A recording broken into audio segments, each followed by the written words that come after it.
bulletin. We are getting disconcerting reports of mass murder from all over the state. Details are sketchy at this time, although there was no official statement from law enforcement officials. The police chief has speculated that rival gangs may be involved. And I've just been told that we are going to go live to news correspondent Amanda Rogers, who is on site at the Deacon Center Mall. Hello, Amanda. Can you tell us what's going on there? Amanda? Hello? Well, it looks like we're having some technical difficulty getting in touch with Amanda. We'll try again momentarily. This is obviously some very disturbing news, and we will be staying with this story all day long. For those of you just tuning in, we will be on the air for the remainder of this crisis. The situation at this hour does not look hopeful. All routes out of the city are jammed.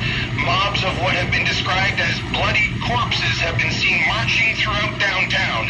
Reports of walking dead are coming in from around the tri-state area. Whatever is going on, it is not a local phenomenon. Clearly, this is a very dark time, a very confusing time.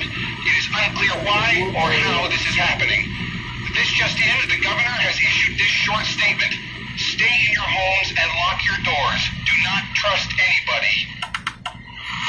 This is Philip Hudson reporting live from the emergency headquarters at the Jared Smith Center for the Performing Arts. We have reports that the West End fires are spreading even further. People living in the area are advised to be very cautious. If the fire gets close, evacuate your family and head to the nearest safe house. Once again, the following is a list of military safe houses. Regional Police Precinct 22 at 239 Ellington Avenue, Old City Hall at 55 Mill Street, and the Jared Smith Center for the Performing Arts at 26 King Street. Folks, please bring whatever supplies you can. We are in dire need of food, water, clothing, batteries, flashlights, weapons, and ammunition. This is Philip Hudson reminding you that we will be doing reports every hour on the hour for as long as we can.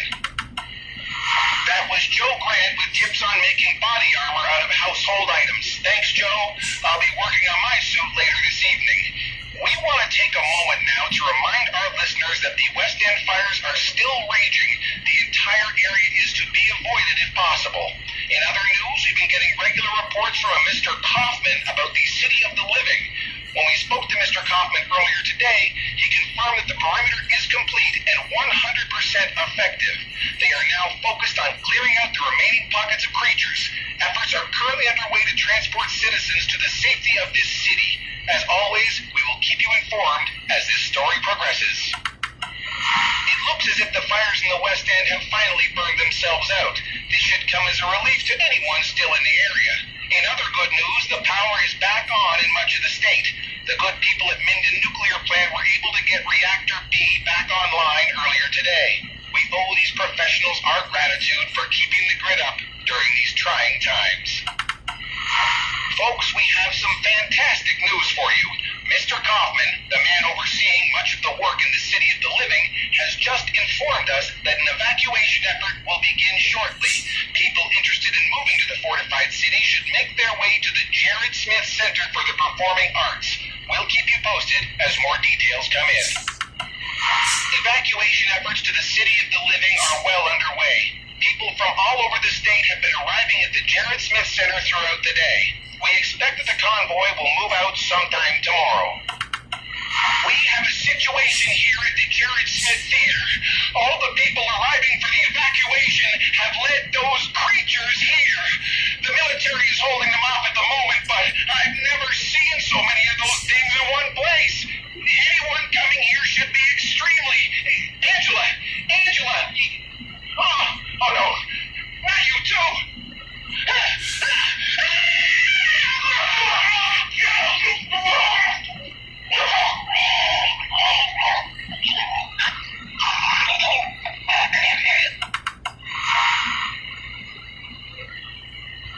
Yeah, the end of him got eaten alive by that stupid whoever or something. That's crazy. It's like the things are coming everywhere. They're clawing at the door outside. They're everywhere. There's like nothing you can do about it. They're out there. You can hear them clawing at the door. It's so bad. We interrupt our regularly scheduled programming for a Channel 3 special report. evening. I'm David Barrows. Jonathan Shaw is on assignment. We apologize for our earlier coverage of the so-called Madison race riots. Reports coming in now indicate the violence is neither racially motivated nor restricted to the greater Madison area. What is certain is that this seemingly unexplainable mass hysteria continues to spread throughout the heartland, with injuries reported to be in the thousands. We now go live to Catherine Lanphier at St. Augustine Memorial Hospital. Catherine. David, the staff here says they haven't seen anything close to the sheer volume of casualties. Badly injured, very frightened people are pouring in, no exaggeration, by the hundreds. And we're told that most of the injuries are bites, not gunshot or stab wounds, as we were led to believe earlier. Just a few minutes ago, we spoke with one of the doctors that has been on call since this morning when the patients arrived. We have seen cases of complete digit finger extraction, deep throat laceration, even a large section of flesh torn away as if by a rabid dog or wild animal. We've been told by nurses there have been complications. Almost all wounds have shown immediate infection. Many have went into toxic shock. One patient... Have there been fatalities? Excuse me, please. I'm sorry, I have to go. I was coming home from work, and I saw this woman in the road. She was moaning or something, so I went out to go see. I thought she got hit by a car or something like that, and I went to go reach out to help her. She bit me in the arm, scratched up my face, and just took off. Doctors are still at a loss as to the reason behind these attacks, and the situation doesn't seem to be improving. The past few minutes, I've seen 4 ambulances and several cars pull up with victims seeking emergency care. Whatever's going on, it seems to be far from over. David? Thank you, Catherine. Speculation seems to surround the origin of this phenomenon. Theories include an airborne plague, a toxic chemical spill, bioterrorism, and even a spaceborne virus. And viewers should be advised that there is no official explanation as of yet. Teams from the Federal Emergency Management Agency, the Center for Disease Control, and Office of Emergency Preparedness have been dispatched to Chicago, Madison, and the Twin Cities. While martial law has not been declared, the governors of all 3 states are encouraging citizens to remain calm and stay at home for the present. We've had no official response from the White House, but it can be confirmed that the president is considering returning from his fishing trip to Jackson Hole. More on the situation as it develops.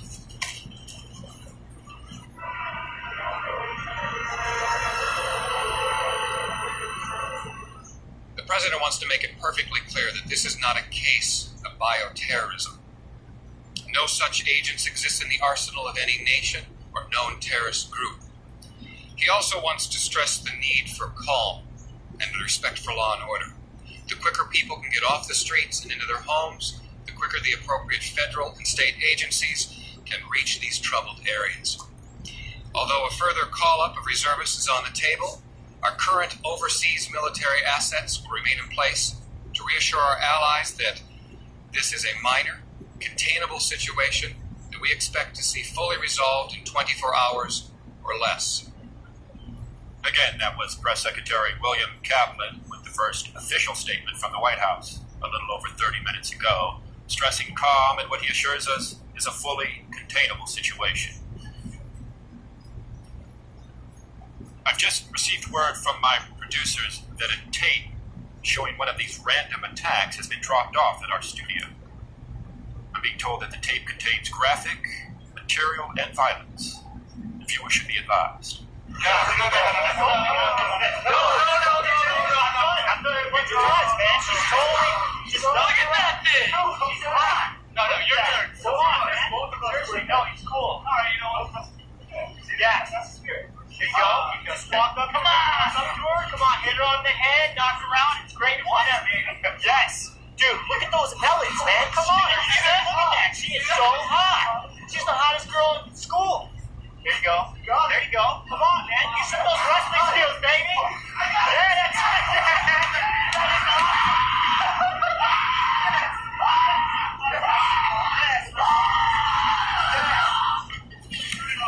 I'd like to apologize for the footage you just witnessed. I did not have the chance to previously view it, and I'm sure neither did my producers. or they would have never allowed material of such poor taste to be broadcast on this or any television show, especially a news report.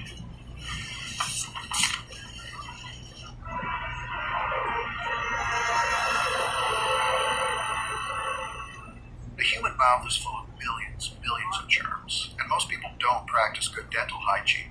So naturally, any bite is going to become infected, no matter from whom. These people don't have some sort of voodoo disease. Yes, but Dr. Collar, how... Look, David, what you fail to realize is that most of these so-called experts are looking in the wrong direction. The problem is not chemical or biological, it's psychological.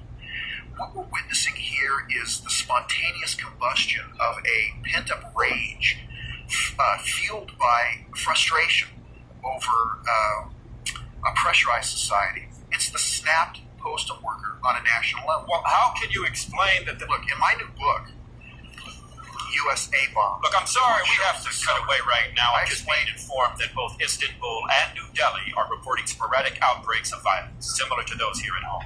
And clearly this is no longer an American... What? We're just getting a picture from our BBC correspondent. Over to Trevor Hanna in London. Trevor?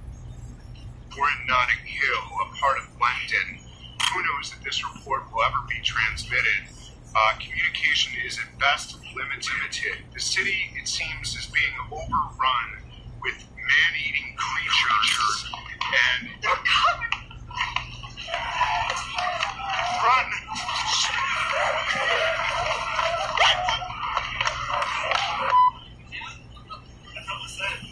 Like most stations, we're experiencing technical problems with our satellite connection, but we'll try and follow the situation and bring you up-to-date information from the other side of the globe as it comes.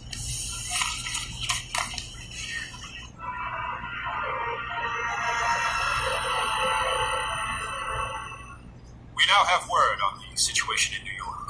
All bridges and tunnels to Manhattan are being destroyed, and a barrier of Coast Guard craft is taking up position around the island. We don't know, however, if this is to keep people from getting in or getting out. We should have footage from New York shortly. The state and local authorities are urging communities to form clean and sweep teams. We'll now go live to Monroeville, just outside of Pittsburgh, where one of these sweeps is currently underway. Daddy, come on! Put another round of that woman over there. She's a twitcher. She's a twitcher. We get these twitchers. We shoot them. They go down. They keep moving. We can't tell if they're dead or not. Head, dead. We sure got a lot of them today. But you know what the bad part of all this is? I know some of these people. I know some of these people that we're putting down. What are you gonna do? It has to be done. One of these guys was a real estate agent. He sold me my house. He was over there. I guess he's over there now. That woman right there? I think I did her.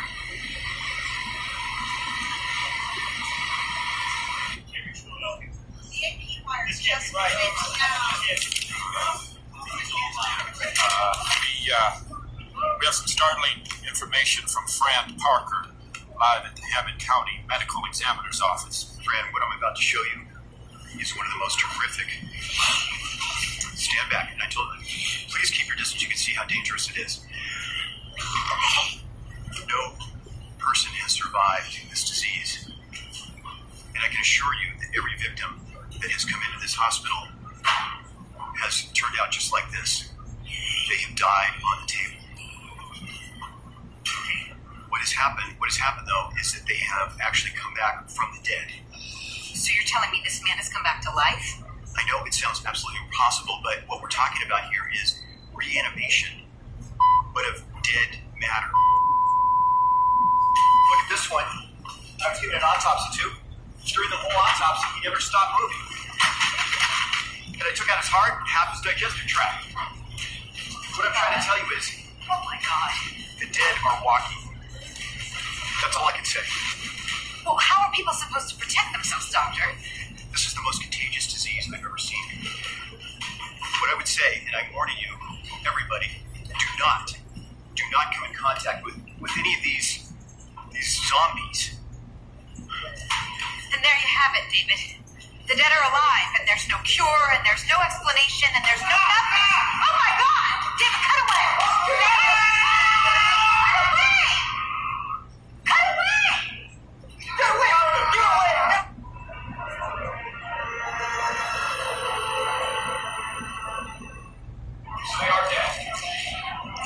Yes, in that the circulatory, respiratory, and other vital functions terminated, these subjects are technically deceased. Please just let me get through this and then I'll take questions. What are you talking about? What are we cannibals? The infection is spread through direct fluidic contact. It must enter through the bloodstream through an open wound. Infection duration depends on the size of the wound and its proximity to a major blood vessel. Reanimation will occur no later than 1 to 5 minutes after the victim's primary life functions have expired. Once reanimation has occurred, the subject will respond with immediate homicidal aggression.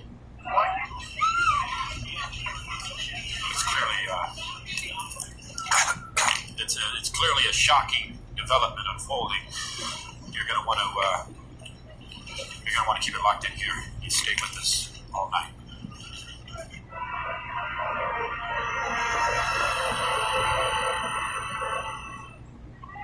Are we transmitting? Are we transmitting? Point the camera at me. Point it at me. Just roll. Okay. Things are out of control down below. The city of Los Angeles is like a war zone. These creatures, these zombies or whatever the hell they are swarming the city. People are dying in the streets by the thousands. And the freeways, right now the freeways are hopelessly clogged. There is no way out of the city. We had to come up here into the Hollywood Hills just to find some refuge. I think we're safe for the moment, but I'm not going to stay long. Right now the LAPD has pulled out of South Central Los Angeles entirely and is trying to form a defensive perimeter around Beverly Hills. But I don't know how they're going to stop these things. If you're hearing me, stay away from Los Angeles. The city is out of control. The city is lost. Avoid Los Angeles at all costs. I'm sorry, we had to cut away. We need to go now live to the White House press room for an emergency military briefing. The state of emergency has been declared in the United States of America, including all overseas dependencies and the Commonwealth of Puerto Rico. For reasons yet to be determined, the bodies of the recently deceased are returning to life and attacking the living.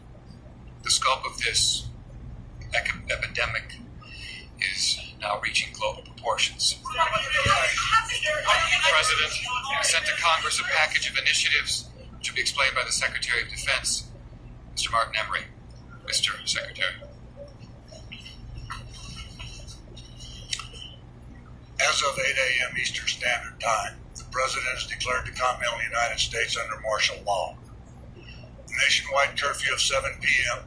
tonight has been put into effect, and any citizen caught outdoors between 7 p.m. and 7 a.m. is subject to arrest and detention without counsel. All reserve military personnel and National Guard are ordered to report for immediate deployment. All law enforcement, firefighting, and emergency personnel will be federalized effective immediately. All communications facilities, including the use of landline and cellular telephone facilities, will be reserved for military and rescue operations. In order to halt the spread of this contagion, our nation's borders to Canada and Mexico have been sealed. No longer seek shelter in private residences, no matter how safely protected or well stocked. Retain all ownership records of private property, but do not attempt to transport or defend said property. Rest assured, looters will be prosecuted with deadly force, as will any attempts at vigilantism or secessionist political activity. No questions.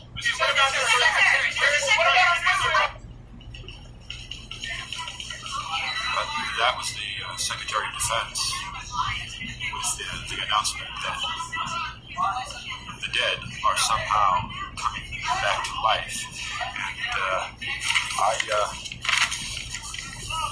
And I've got, do we have those rescue stations yet? Well, find them, please. I need those rescue stations. Fine. You know what? Fine. Okay. Someone find the goddamn rescue station now.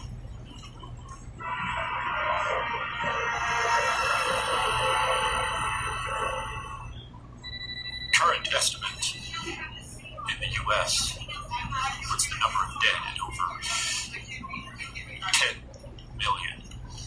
But this is, many would consider, a wildly conservative estimate.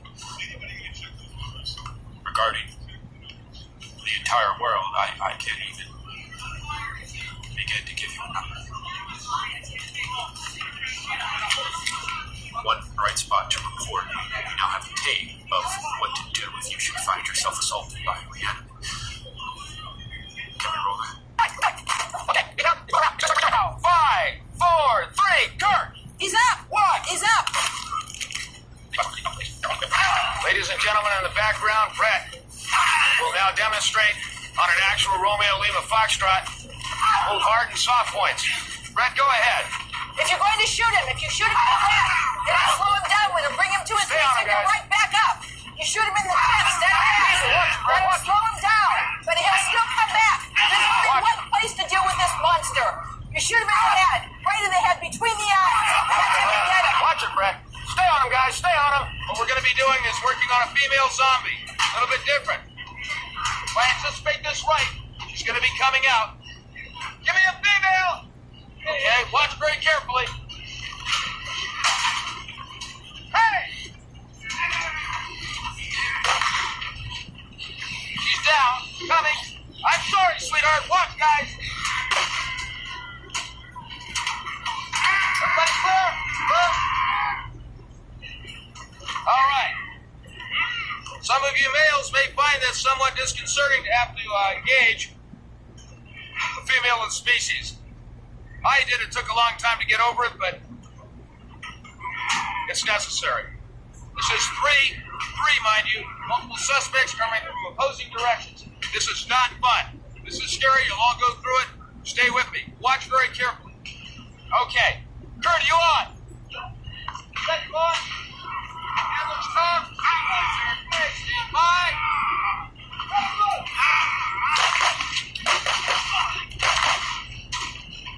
Bring it up, guys. Stay on him. Stay on him. Watch, they're getting up. 3, 2, 1.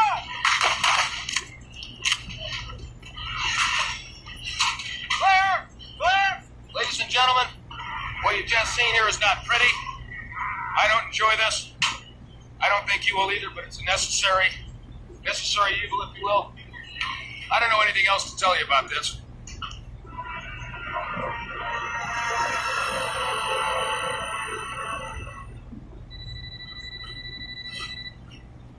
Lucas, are we on? We're on. Yeah, we're still on.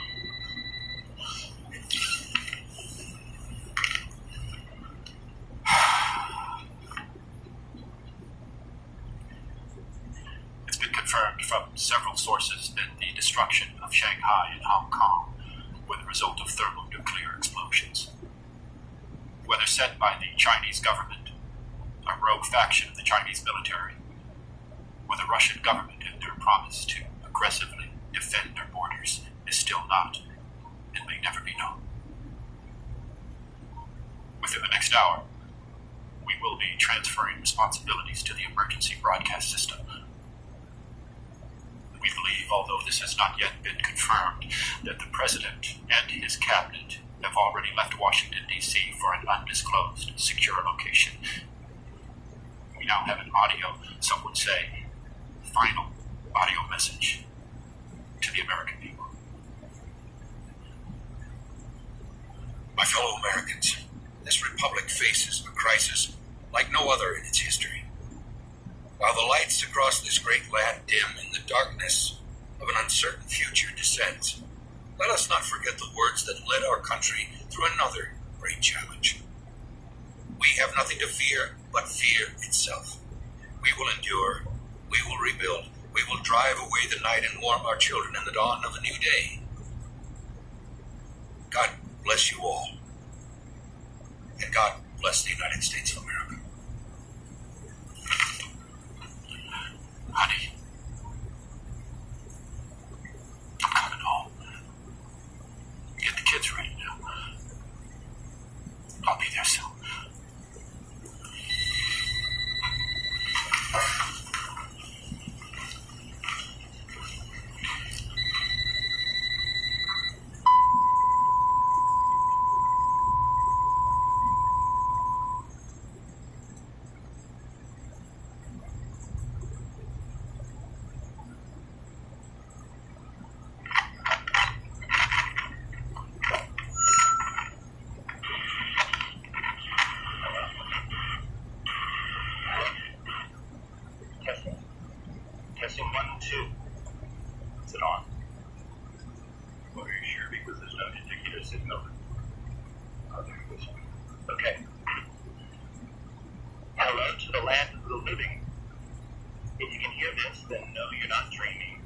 radio really is picking up a broadcast.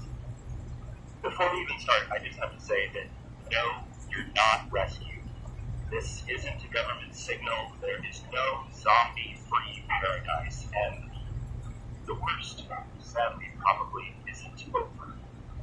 Now that's the bad news. The good news is that you're not alone. The world might have gone to hell, but small pockets of humanity survived, and we're still out here. Can you adjust the gain? I'm getting some pretty bad feedback. There you go. Okay, perfect.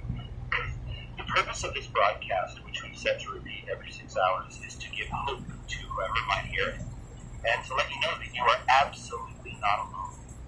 No matter how bad it's gotten, no matter how many horrors you've seen, you are not alone. So don't give up. Not for a minute, not for a second. The only thing that separates us from them is hope. Alright, for those of you hearing this for the first time, my name is David Kennedy, and like you, I am a survivor. I've spent the last year roaming the country trying to figure out exactly what happened to us and why.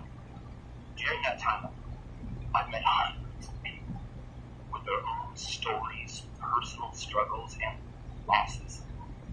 But there are some victories. A few months into my trek, I decided to start interviewing them so that their voices would never truly be lost in the sea of endless moments in the death in our world. Maybe their tales will inspire you. Maybe they'll make you laugh or cry. Or maybe they'll just remind you that there are other people still out there.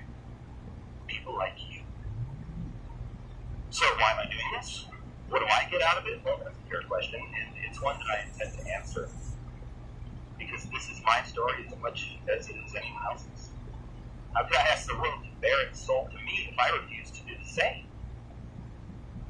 As I stated before, my name is David Kennedy, and I am 24 years old. No, David Kennedy isn't some cool way to introduce myself like some sort of suave super spy. My first and middle name are both David. My father was David, and my grandfather was David. And to be fair, my mother named me after both men, never telling either which David came first. Growing up with just two first names was brutal as a kid. It earned me both merciless teasing and the nickname Double D. I initially tried to fight it, but as childhood nicknames do, it stuck. So I eventually just embraced it. Oddly enough, it was probably that name that saved my life. It was because of it that I always kept fit and in shape. You don't want to be a fat kid with a pair of sweaty man boobs and the nickname Double D, you know? So when the outbreak went full swing, I was in good enough shape to survive. It's like that prophetic movie Nolan stated. Rule number one, cardio. Before the world officially ended, I was a college student, majoring, as you might have guessed by now, in journalism. Who knows, if the world ever recovers from this, maybe I'll be remembered as the last real report. That's a pretty big if. I'm not gonna lie to you, it's pretty bad. So now you know who I am and that you're not alone. God, I can't stress that enough. You're probably wondering what the hell actually happened. Well, sadly, there is no real official explanation, at least not one that I've ever heard from a credible source. The only thing that we can do is sort of assemble a timeline from old media clips and recordings that were made right before everything went to shit. And I can tell you that, look, I can't say that what we put together is right or even all that accurate, and I can't promise. Let me just tell you that it isn't biased, and that we've made it with the intent to shine as much light into the darkness as humanly possible. I think the world deserves to hear the truth, and that's what we intend to bring you. I think it's safe by now to admit that we are dealing with zombies. Not walkers, roamers, biters, shovelers, or any of the other names in the old television shows that just throw out to avoid saying the C word, but actual, I can't believe they're real zombies. Being a college student, I find myself naturally gravitating towards conspiracy theories and shadowy plots, so we can't honestly ever say when all of this actually started. Government and media cover-ups have happened in the past, and I have absolutely no doubt that they happened during the initial outbreak. Still, the first real segment that we could find came from a local news channel out of Dallas, Texas, and we think this may be the earliest clue to what actually went down.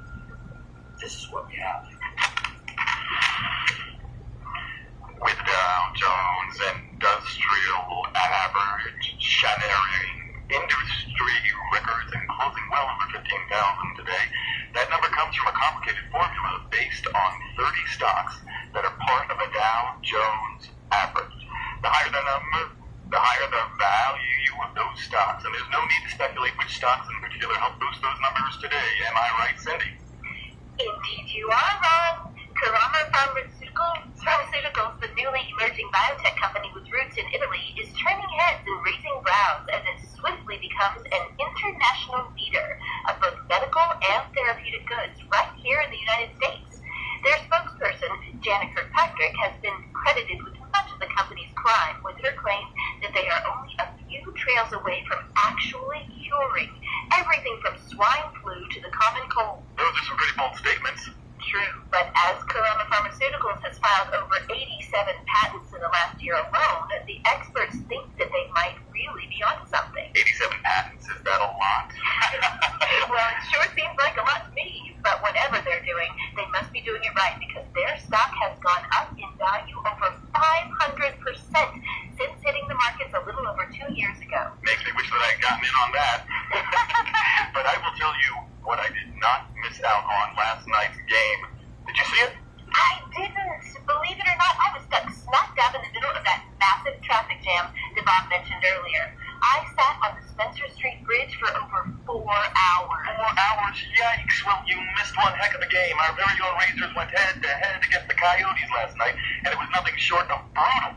We'll have a full recap of the game and the heated words that were exchanged between the two coaches that may have them both in hot water right after these words from our sponsors. It might not sound like much, but that news report gives us the name Karama Pharmaceuticals. If you've never heard of them, they were always in the news right before, well, the news stopped. They were working on some miracle cure that was going to revolutionize the world. The traffic jam she mentioned was later attributed to some homeless drug addict high on bath salts, but is now arguably the first recorded surfacing of a zombie attack.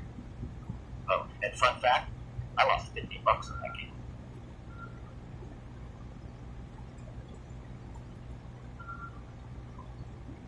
And to tell you the truth, we almost missed it. There's still a bit of argument with some of the other survivors on whether or not that we can include this as evidence, and there are no official tie-ins to the outbreak or Karama Pharmaceuticals, but the coincidence of the discovery coming from Italy and the mention of the disease becoming the cure was pretty hard to ignore. Again, while we can't prove anything by playing this, we felt that it was potentially too important to leave out.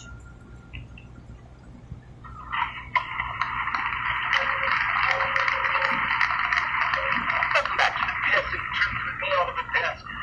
You're just tuning in. We're here with a very special guest, Dr. Robert Carver, discussing his new and some would say even controversial book, An Island of Death, The History of Poveglia. It's currently enjoying a top spot on the New York Times top 10 list, and I suspect, given its contents, it may be there for a while. Dr. Carver, once again, thank you for joining us. Glad to be here, Oliver. Now, Dr. Carver, as we were discussing before the break, your archaeological expedition to an abrupt end when the Italian government found, shall we say, there were some irregularities in your paperwork. But that's the reason they gave, yes, but I assure you my papers were in perfect order. You see, they shut you down and they confiscated your work, citing, let me see, failure to report human remains and unapproved excavation methods. No, that's not true. We had no intention of... What exactly was your purpose on the island, Doctor? If it wasn't to give... Well, if it wasn't grave robbing as some have accused. I mean, they revoked your dig license. Surely that has some serious implications. My purpose is... How do I put this? Poveglia is a modern-age Eden, the likes we've never seen. I don't recall insane asylums or infectious disease in the Garden of Eden, Doctor. It is on the version of the Bible that I've read. While it is true that the island has been used as a dumping ground of disease and pestilence since the early Napoleonic Wars, what has grown from its rotted fruit is nothing short of miraculous. Imagine, if you will, the worst strain of tuberculosis or even the most treatment-resistant form of influenza. While modern medicine has grown by leaps and bounds and these things are no longer the threat that they once were, at one time they were a very real problem and a nightmare to deal with. Whenever an illness, disease, or even plague mutated beyond what could be considered normal, those who were inflicted were sent to Paveglia for study. But they weren't being studied, were they? In your book, what is it that you call it? Ignorant containment. These people were sent to hospitals and asylums on the island, not for treatment or medical experimentation, but for something far worse: simple housing. The healthy world wanted nothing to do with them, and the medical world saw them as too dangerous to not be contained and accounted for. So, under Napoleon, what had started as a rudimentary confinement station became a permanent fixture. The ill were gathered and contained in Paveglia out of fear, but it is because of that fear that nature itself began to change. When you have that many strains of disease, each mutating or changing in ways that have never before been seen, confined in such tight, uncontrolled quarters, they begin to breed something entirely new altogether. Medical miracles that could not be explained, reversal of disease, sickness, and in some cases, even death. The disease had become the cure. Yet you claim that there is indeed experimentation upon the afflicted. Not under Napoleon, quite the contrary. He wanted nothing to do with Paveglia. When the emperor learned of the changes that were being reported upon the island, he ordered it destroyed, but by then the sickness and mutations alike had escaped the confines of the Church of San Vitale and had spread to undocumented parts of the island. So the experimentation upon the sick came from the German military, mostly during the occupation of World War II. It always comes back to that act. During the Italian surrender to the Germans in World War II, the Germans scouted Paveglia for what were initially militaristic purposes. They were hopeful that the Venetian forts built in the early 1600s could be upgraded and utilized in a modern defensive manner. What they found instead was an island that had a much larger, much different population than previously reported. Those who had survived, along with their now exponentially mutated illnesses, possessed immunities unlike the world had ever seen. The UNAMA, or Special Projects Division of the INCIS, were very excited at this discovery. Yes, but you have no evidence or findings to back up these claims. But I do. I did. My research documented countless cases. Research that you claim the Italian... My paperwork was never in question before I submitted to the first of my findings. I don't know from where these allegations against my expedition sprang, but everything was in order. I had in my possession actual letters of Napoleon himself condemning the island, using the condemnation of San Vitale as an excuse to destroy what they had found there. The scientific community regards you as a crackpot. Crackpot? I have the support of many of my peers. The community is behind me. They are simply skeptical of my findings, as they should be. And I cannot provide beyond verbal anecdote any evidence of your claim. But why would they shut down my studies? They had the evidence. They saw what I was on the verge of bringing to the world. Dr. Carver, thank you once again for your time. I hope your book, The Greatly Entitled, An Island of Death, The History of Paveglia, continues to do well. We found it to be very gripping, although it is a humble swarm. After the break, we'll be right back with the British nannies.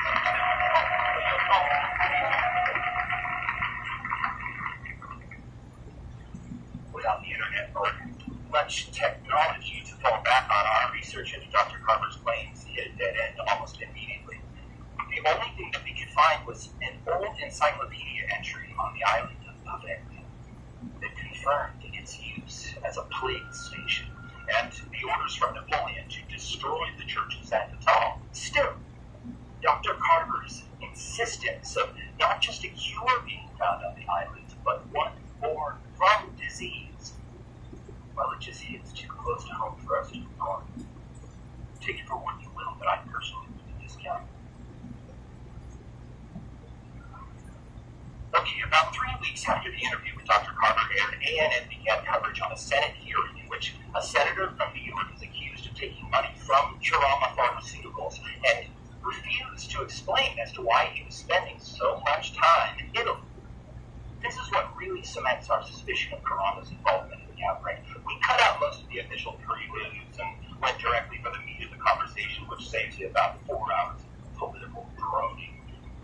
No mention of DARPA and how the United States government seems to, well, have ties directly to both Italy and Kurama.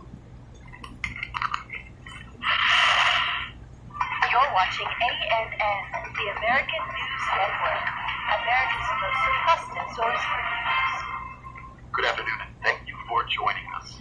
Our top headline of the day continues to focus on the numerous and often bizarre allegations of misconduct that have been brought against Senator Robert Davison of New York. As you may recall, Senator Davison's activities were brought into question during the trials of Joseph Edwards, a former Defense Research employee, now serving a 25-year sentence for his part in what some are now calling the Project BB scandal. We now go live to the Senate hearing still underway. The committee will be in order. The committee now resumes its hearings on the investigation into the allegations of conflict of occupational interest, obstruction of Congress, and hampering of an investigation by the United States Senate Committee brought against Senator Robert Davison of New York. Senator Davison, am I correct in stating that you have a copy of the list of allegations brought before this committee in front of you now? That is correct, Madam Chair. Senator, if you could, please explain to this committee exactly what your involvement is with the article labeled Project Phoebe. At this time, I would like to remind the Chair, the Madam Chairperson, that I sit on the Senate Committee for Intelligence in an official capacity that I am not authorized to release sensitive information to the public at this time. The Chair acknowledges your position, Senator Davison, but it still requests that you answer to the best of your ability or to the degree in which you are allowed to speak on the subject. Now, are you stating for the record that you are unable to comment in any fashion on the article entitled Project Phoebe? That is correct, Madam Chairman. Senator, how many times have you been to Italy in the last 3 years? That information is currently classified under Executive Order 13526, and I am not authorized to release it to the public at this time. Is it true that you've been to Italy over 24 times in the last 3 years, acting in both official and unofficial capacities as in accordance with your current job title? Again, that information is currently classified under Executive Order 13526, and I am not authorized to release it to the public at this time. This committee, if you will look at Article 6 on page 3 of the booklet provided, has no record of your official involvement in any activities or articles as sanctioned by the Senate that would require your presence in Italy. Yet we have copies of several reimbursement requisition forms bearing your signature that prove that you were there on numerous occasions. Is that your signature, Senator? Madam Chairman, that information is also currently classified under Executive Order 13526, and I am not authorized. Senator, where or what is Sturm-und-Drang? I apologize, Madam Chairman, but that information is currently classified under Executive Order 13526, and I am not authorized to Senator Davison, your at this time. continued impediment of this hearing is duly noted, much to the disappointment of this committee. Perhaps a simpler question. What is your relationship with Kurama Pharmaceuticals? Like many here, yourself included, Madam Chairman, I have invested in the company's stocks. I make no secret of this. Indeed. Yet, unlike many here, you have been named as a member of their advisory board. Am I correct in stating this, Senator? No, Madam Chairman, you are not correct. I have accepted no official titles or duties with Kurama Pharmaceuticals. Are you saying that you do not sit on the advisory board for Kurama Pharmaceuticals? I have accepted no official titles or duties within the company, Madam Chairman. Senator, do you sit on the advisory board for Kurama Pharmaceuticals in any capacity, official or not? That information is currently classified under Executive Order 13526, and I am not authorized. Senator Davison, when was the last time you were in Arlington, Virginia? I have been present in Arlington several times in the last few years, a number of military memorials, and when I can, I like to take my family to the Bay. And during these trips, how often did you located there? I'm sure once or twice, Madam Chair. And what was the nature of these visits? I believe the agency in which the committee notes was a stop on tour. DARPA is a secure facility, Senator Davison. Are you saying that you were simply visiting? No, Madam Chairman, I'm saying that I cannot recall the reason for the visit as it was not noteworthy. And during these non-noteworthy visits, did you ever come in contact with a Mr. Joseph Allen Edwards? I do not recall. So this committee is to understand that you have never had previous contact with Mr. Edwards? I do not recall, Madam Chairman, as I was never introduced to Mr. Edwards by name. I may have inadvertently seen him without association if he were at the facility. So you've never received anything from Mr. Edwards? That is correct. And you never used your station with the United States Senate to facilitate an exchange with Mr. Edwards on behalf of Karama Pharmaceuticals? This is correct. Immediately following one of the several visits to the DARPA facility in which this committee has documented evidence of, you were flown from a private airport to an undisclosed location in Venice. What was the purpose of that trip? That information is currently classified under Executive Order 13526. Senator Davison, the committee respectfully insists that you answer the question. Under Executive Order 13526, that information is listed as classified. Senator, your reliance on this executive order is... Have been watching the exclusive live coverage from the Senate hearings involving Senator Robert Davidson of New York. We will have more coverage of this story as it further develops when we return. Video games are not just for kids anymore. We'll have an exclusive inside look at what goes on behind the scenes at the Electronic Entertainment Expo, or E3 as it's known to those who attend. That and much more.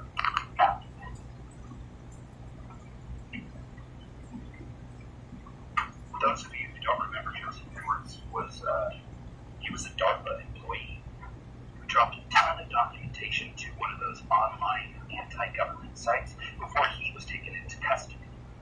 He claims to have not only handed over important medical research to Senator Davidson, but that Karama Pharmaceuticals was working closely with the United States government on a military project. Unfortunately, Mr. Edwards was whisked away, never to be seen again. Shortly after the world as we know it ended.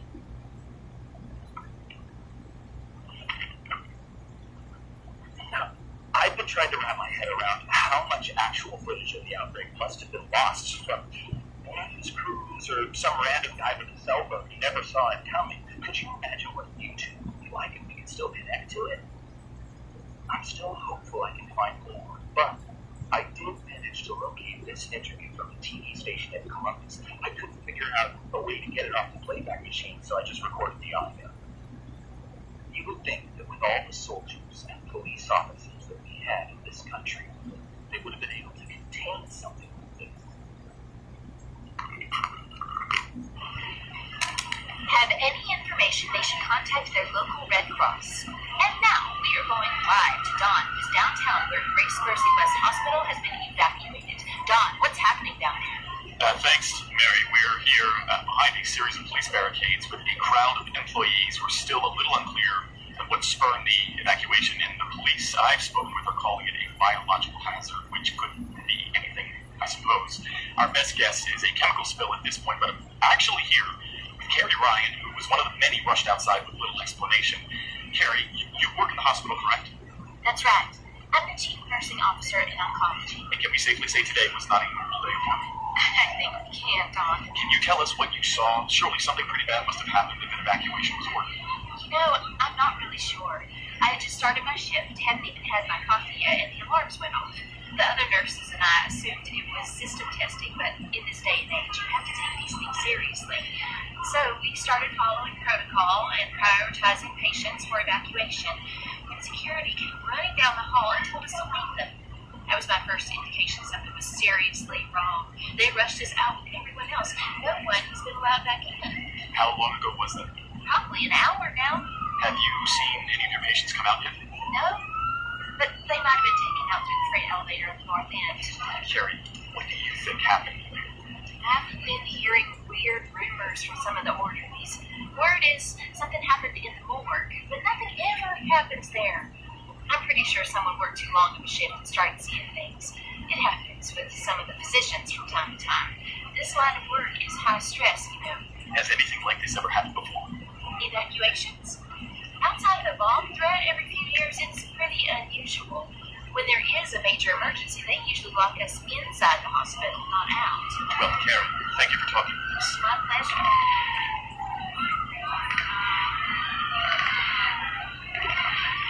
Dawn? Dawn, was that gunfire? Can you tell us what's happening? Mike, are you getting that? No. have arrived, and we are hearing sounds of what seem to be gunfire inside the hospital.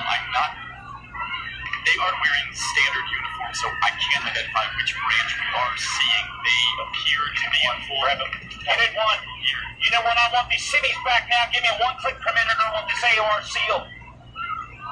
Helps! Raise the top! Find out where my damn Apaches are!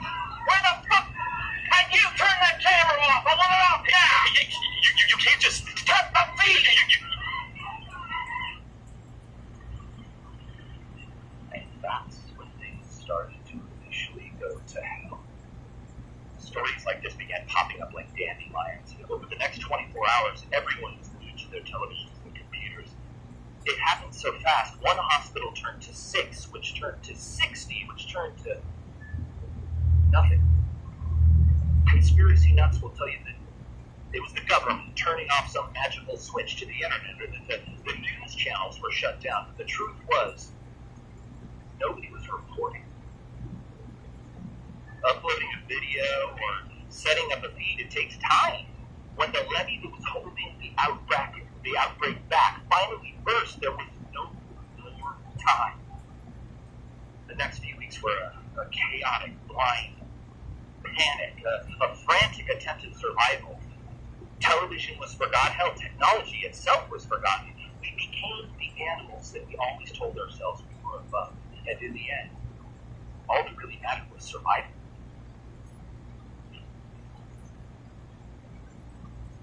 I've always been amazed by how quickly mankind can adapt to survive, and how quickly we forget that we're actually adapting. If you can stop what you're doing and take a moment to remember how things used to be, and how different things are today. I mean, we were so reliant on technology and medicine. We had pills and tests for everything. It all seems silly, but when is the last time that you worried about your cholesterol? Or too much MSG on your chicken? I can't even remember the last time I had chicken. The reason I bring this up is that while traveling through Illinois, I was chased by a swarm of zombies. I jacked up my ankle pretty bad, thinking my escape, and it was hell to walk on, let alone run. And if it wasn't for blind luck, the kindness of a guy named Charlie, I probably wouldn't be here today. Charlie had been riding cautiously, watching me from a window. But then, when he saw that I was struggling, he came. He just ran to me without any hesitation to help. I honestly thought that he was insane when we first met. He had this look about him, unshaven, unkept, wide, searching eyes, but he also owned painkillers and experience. And these days, the smallest act of kindness from a stranger is pretty rare. And it was obvious that he had seen a lot, and like all of us, it had changed him. But you could also see or feel in me that he had been an incredibly gifted man at some point. And you sure you don't mind if I do this, Charlie? I mean, you've already done so much for me. I feel almost greedy asking for this from you, but no, it's honestly kind of what I do. No, son, go ahead and ask your question. Thank you. Okay, could you please state your name and age for the record? Dr. Charles Cosby, age 51. But what are you doing out here by yourself? I mean, wouldn't you feel safer in the settlement that I saw just outside of Decatur? No. That's what they call that place now. I make my way there from time to time and check in on folks, help out where I can. Help out?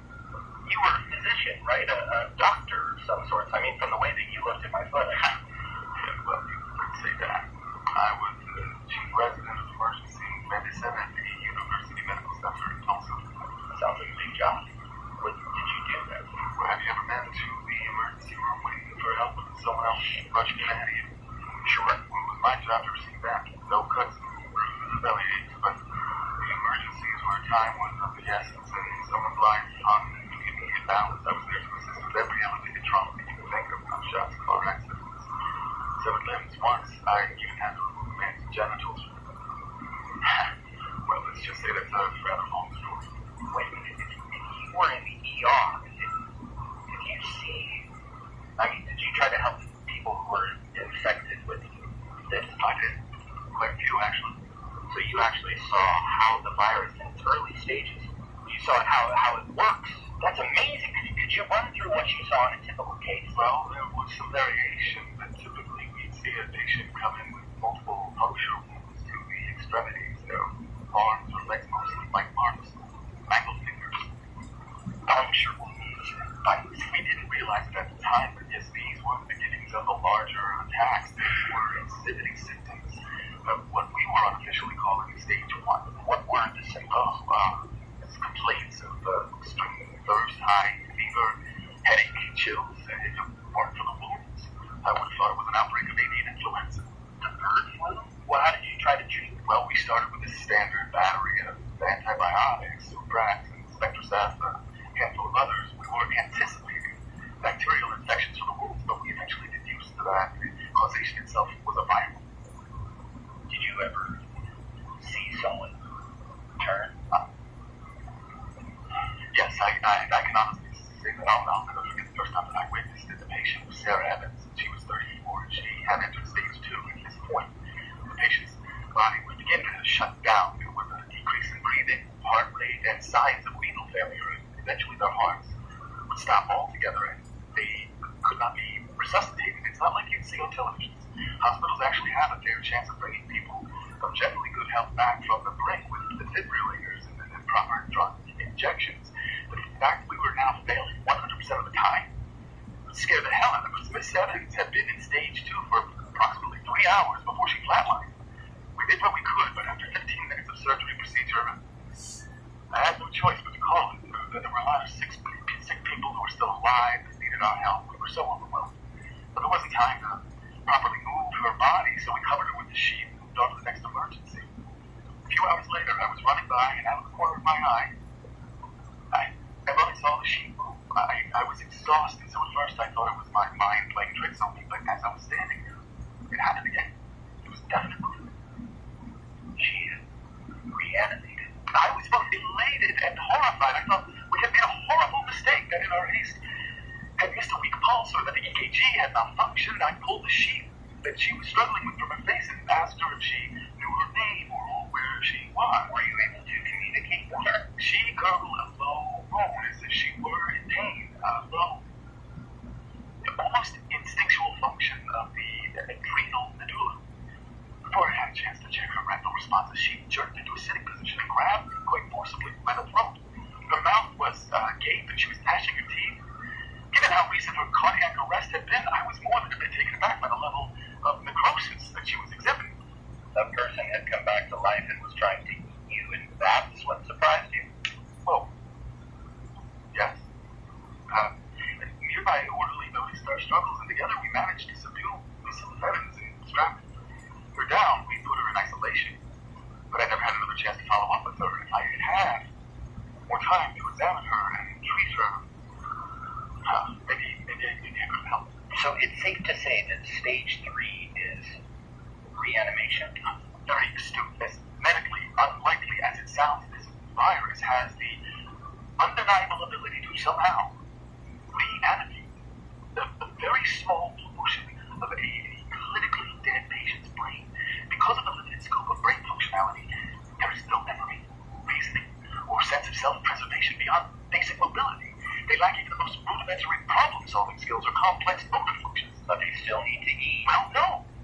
While they do possess an almost primal need to eat, I suspect that it is either an unintentional reaction for the resurrection process, or more likely, a way for the virus to propagate itself and spread. They may eat, but they derive no sustenance from what they consume. Because of this, we have no way to accurately estimate the life cycle of the new organism, or zombie, if you will. So you're saying that they could be here a while? Oh. As they appear to repel not only natural scavengers, but bacteria and insect populations that normally break down a corpse. I would place a sizable wager on this being a long-term conundrum. I was afraid you were going to say that. Now, let's take another look at that angle. After he was certain that I'd be all right, Charlie gave me a small bottle of pills for my pain and we went our separate ways. I had more interviews to find, and he said that he had taken an oath to help, and that's what he was going to do.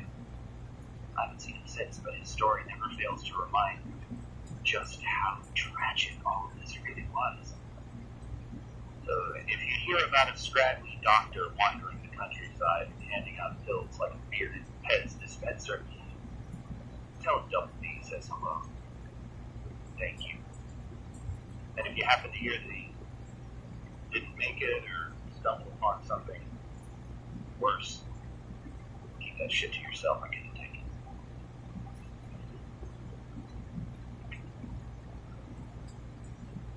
If you've ever been out there alone, you've probably learned that traveling has changed quite a bit since the outbreak. Most of the roads are impassable, and you spend more time ducking the undead or scouting out the living than you do actually chalking up the miles. Well, there's a bunch of people out there putting more miles in one day than most of us could in a week. I call them the Caravan. Because while they didn't have an official name for their group, that's essentially what they were. A group of mobile survivors following this monster big rig slowly down the highway. Equipped with a cattle catcher from an old train and solid, well, it had solid, albeit mostly bald, tires. The lead truck cleared the roads of cars and zombies with equal ease, while the follow-up vehicles put down anything that was too close for good. Now, I was lucky enough to not only stumble across them and trade a few things, but to ride with them for a few days and get to know them a little bit. Now, the lead driver, Pete, the owner of the Monster Express, as he called it, was a surprisingly happy, easygoing guy named Hayshaker, who agreed to an interview as he drove, because, as I learned, the Caravan never stops for long. You okay over there? Oh, thanks. I just, it's bigger than here than I thought. Oh, it's my baby. Custom sleeper, 191 inches. Hell, have you got a microwave back there? She's beautiful. Oh, no, not like she used to be, but hey, I don't have to pay on her anymore, right? Well, thank you for doing this. I know that you're busy. Oh, driving slow like this, sleeping most of the time, only wake up for turns. Are you ready to get started? Sure. What do we do? Okay, just answer any questions that you want to answer. That's it. All right, Chief. Please state your name and age for the record. I'm going for it. The name's Donald Michael Fredericks Jr., but if you got your ears on him, Hayshaker. Hayshaker? Well, technically, I'm Hayshaker Jr. My daddy is Hayshaker. But since he's passing on, I leave the junior part out. He got the name. Back in the day, he used to drive a big old hay wagon, and he made it shake every night he could. He'd come on back. So, Hayshaker, where were you when all of this started? I mean, this zombie stuff. Yeah. Hey, funny story, actually, I nearly slipped through it. You nearly slept through it? Yep. See, when all of this really started, I was back there. In your bed? Yep. The sleeper had me one of those stomach bugs, not like the sickness folks did now right before the turn. But it was pretty bad. I don't know if it was a cold or just that deal, but I had a case of this shit, something fierce. I said this shit. Yeah, although I might have to bleep it out when I play it for my church group. Oh, okay. Anyways, I was laid up for like 2 days, stomach cramps and shit, big ache, a whole bunch. Finally, I just like fell asleep, ready for death. You're fine, go on. Well, I had to squawk box off because folks get ratchet on me. The last thing you want to hear when you're holding your pooper shut and fighting off cramps is a bunch of idiots hollering at you. So I had no real idea what was going on outside my own truck. And a while later, I'm feeling better, sipping water from the fridge and thinking about getting up when someone starts pounding on my door. Making a real racket of it too. And I figured it was just one of them lot lizards, trying to get in. So I got to chase her off. I don't blame lot lizards. I mean, I ain't no good buddy or nothing. I just don't fiddle with them. They're in church. Lot lizards? Anyway, I crawl up into the cab, look down, and it ain't Lizzie, it's this fat fella just stumbling around, and I figured he was drunk and trying to get into the wrong cab, so I jumped down, and that's when I saw him. He didn't have no face! I mean, what the hell? No face! When I let out a yell, they would curl your hair and jump back, which was stupid, because I brought all of them running. Before I knew it, I was pretty near surrounded. What did you do? Well, I reached out and I kicked old no face right in the knee. I didn't know about no hidden dead or zombies back then. It was just a reaction. Luckily, he was a big fella with just one leg, and he went all wobbly and then tipped right over. And I jumped back up into the cab, and I just sat there looking out at the truck stop, it was like a sea of people. So they were people, Corey. They were zombies. So you were trapped? Oh, like hell I was. I got me a big old Cummins diesel, and while she didn't have no cattle catcher back then, she was still strong enough to get me back on the road. So I drove. That's all I know. So that's all I did. I put the hammer down and away I went. It was slow at first, but then people are more hellish than you try to get out of the way. I just crunched my way up the lot and kept driving. Wasn't fast though. I mean, I think that was the worst part.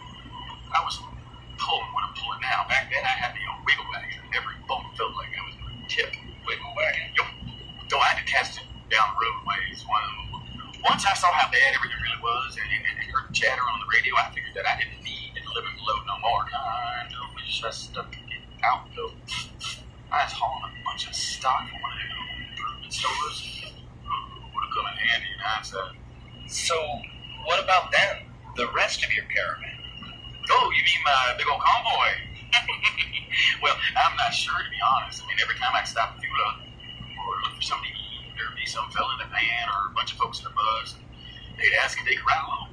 I couldn't say no. I mean, safety numbers, right? Besides, the company felt good. Radio had been dead for a while. Yeah, I said, and they never tell me this, but so before I do it, about 1 or 2 followers turned into a convoy with me to lead. So you're the leader then? Well, not like the boss or nothing. Folks looked at me because I know the rules, you know, and I can fix pretty near any wheels. I don't make no big decisions. I can drive, and sometimes folks follow. What do you miss? From the old days? Yeah. Oh, not really. Mostly the same for me. I drive, talk to folks, hell. Big Reg back there keeps the food diner quality for me. Nothing's really changed all that much. You have to miss something. Well, yeah. What is it? Oh, it's kind of sticky. Try it. Don't laugh. I won't laugh. Okay. Well, Doritos. Hey, you said you weren't gonna lay a burrito? Not the real ones. Reg can make it. You still kind of make those. I mean, I mean the frozen kind. The kind you get in the truck stop at 2 in the morning when there was no one around but other drivers. The kind you had to microwave forever and they'd still be frozen. So you'd stand around jawing with the other guys, swapping stories, trading handles. That's what I miss. Yeah, I miss that too. Hey, we done here? Looks like we got something big up here. Might have to stop. Yeah, we're good. Thank you for this, Haitian. Yep.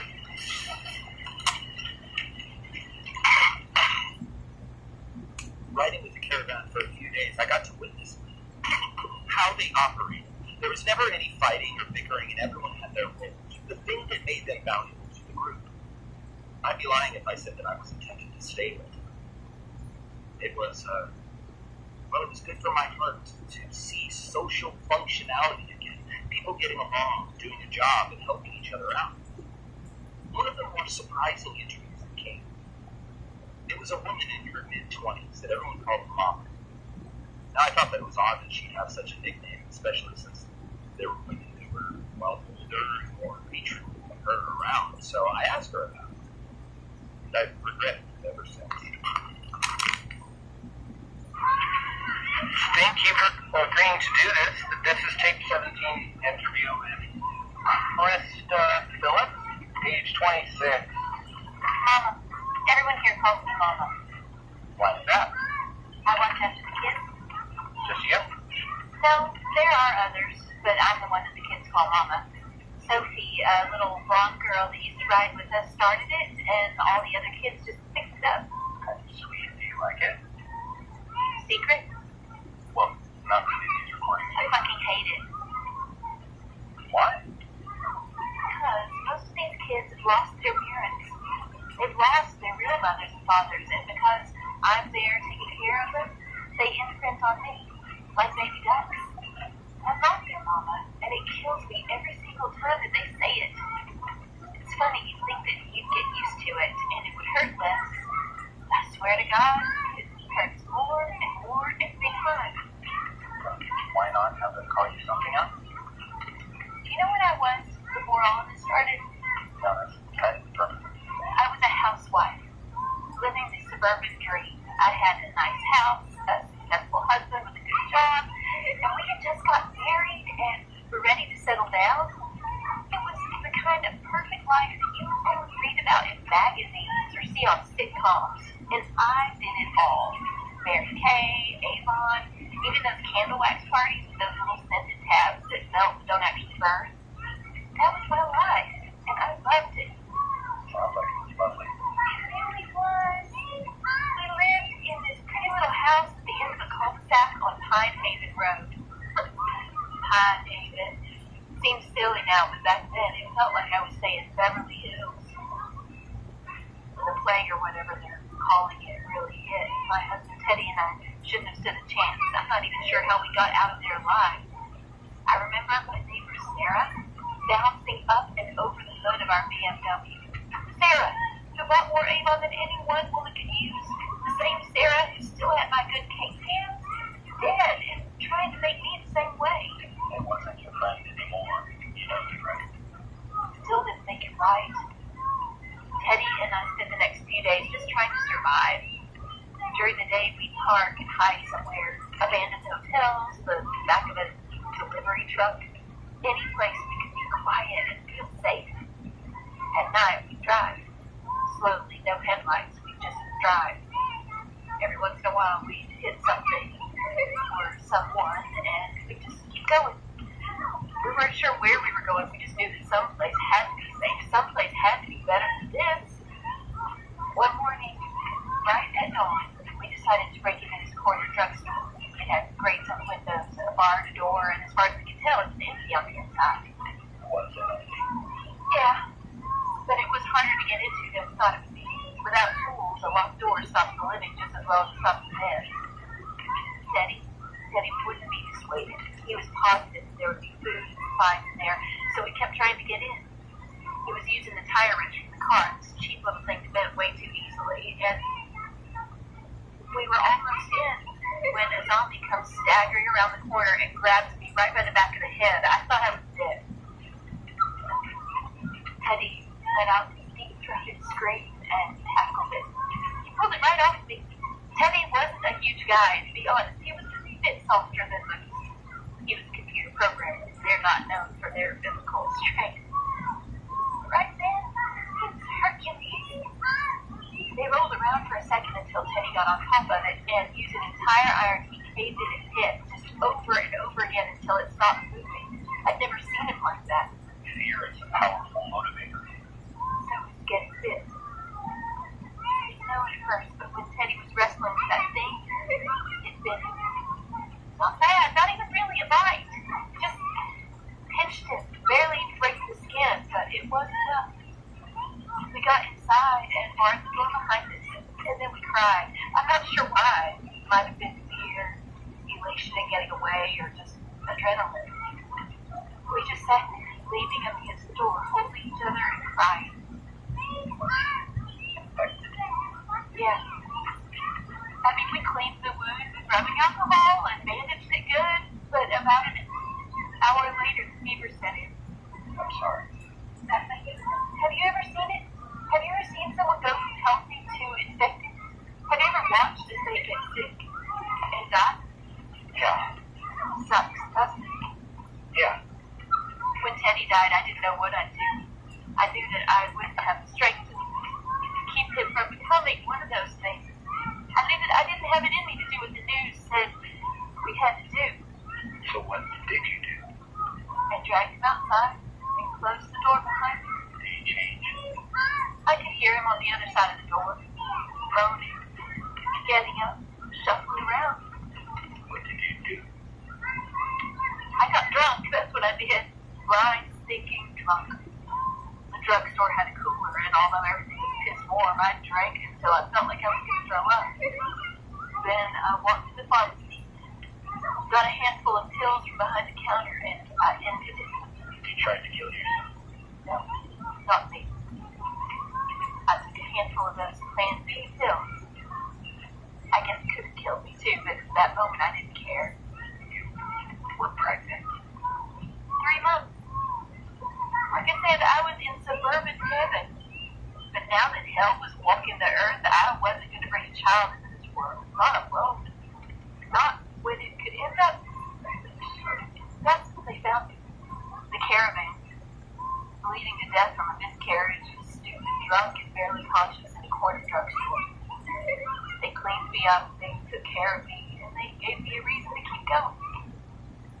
So now I'm mama to them all, no matter how badly it hurts.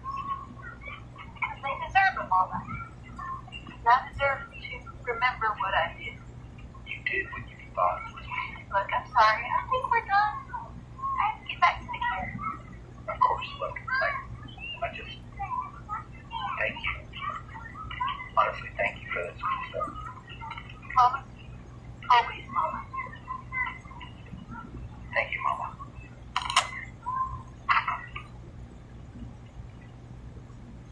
I ran into the caravan about 3 months ago. A long line of trucks, cars, vans, and buses. They seemed to exist in a form of modern-day wagon train, always on the move, never standing still. They say that they're looking for a place to safely call home, or at least a place where the dead don't walk the very roads they travel. Out of the 3 people who agreed to be interviewed for that group, Big Reg has to be my favorite. A smile as large as his heart. He's one of the few people that I've seen that seems to have honestly adapted to this hell that we all struggle with.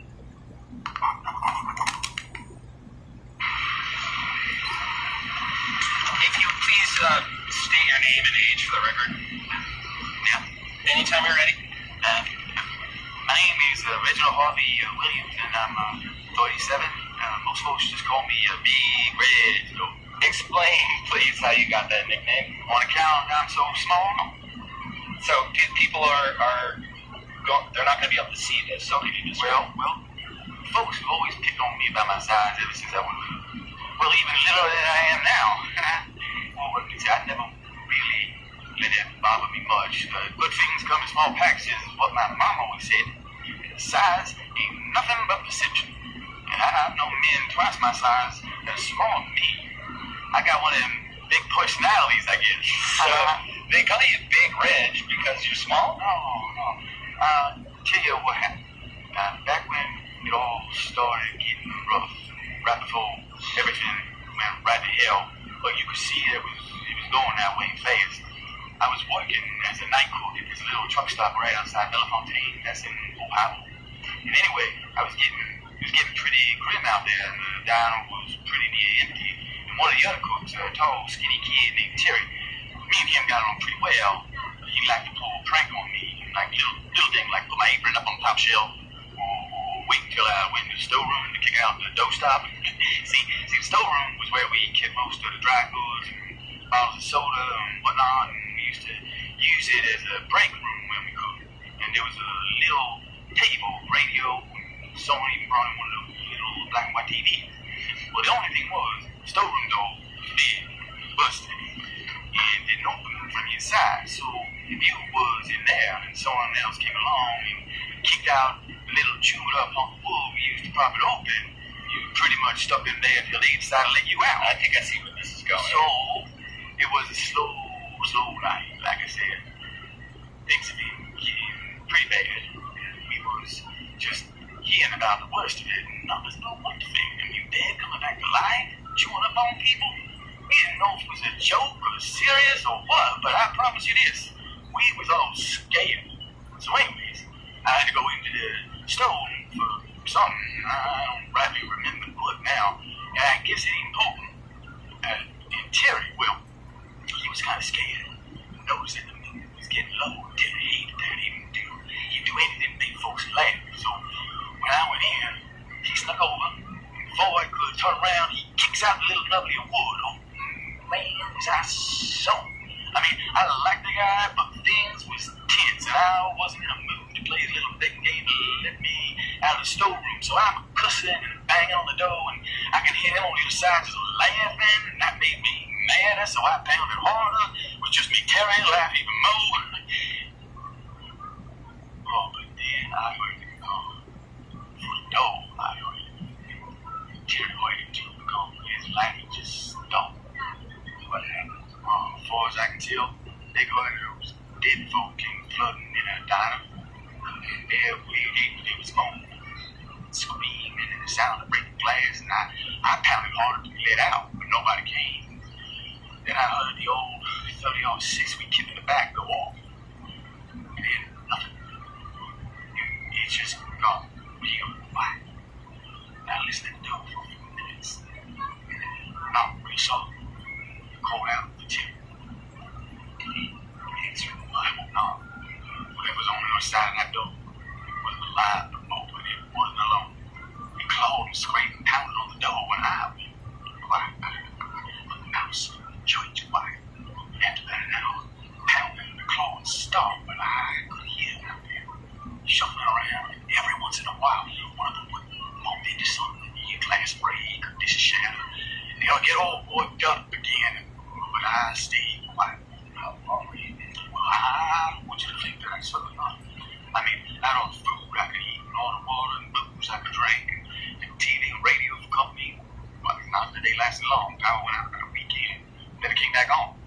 Now, 2 weeks in my eyes, so just at the dark, I could almost read labels on the foods. You sat alone in the dark for 3 weeks, give or take. I woke up one night about 9 p.m. I knew it was 9 because my watch still worked, and I could see the glowing hands. Well, there was a new sound outside. It was getting louder. Someone was trying to get in. I didn't know what to do. I didn't know the D-books had figured out how to use a doorknob or whatever. They were finally chewing their way in. All I knew was I wasn't going down without no fight. I grabbed 2 biggest cast iron pans we had, and I crouched by the door. And when it opened, zombies can't open the door. No, they can't. But hey, you just a big fella over there, the muscles and those barbed wire tattoo. He can. The caravan found you. They were starving and checking every place they could for supplies. By then, zombies had all cleared out or wandered off, so it was pretty safe. He opened that door, and I jumped out screaming like a demon. He swam my pants in his big melon head. What happened? Well, I caught him right above the ear with water, right? Because it felt good. But Mikey's a big guy, and he kicked me right in the chest, threw me back in the room, and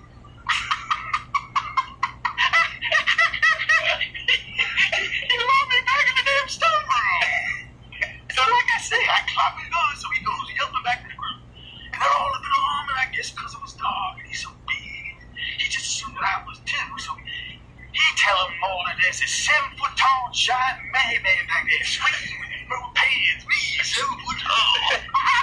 Well, they got all up in arms, and then they go back, and they screaming over and telling me to stand down, and they open the door.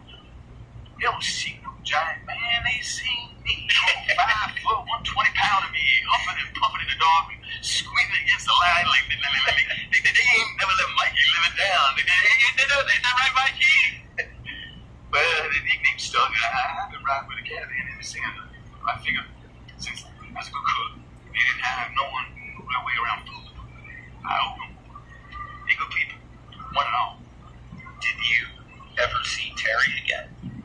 Yeah. A couple days later. I saw him. He wasn't Terry no more. He was with a big group of them. Probably the same group that came that night. What did he do? Well, I think it wasn't playing. Right out there beside him. Let me.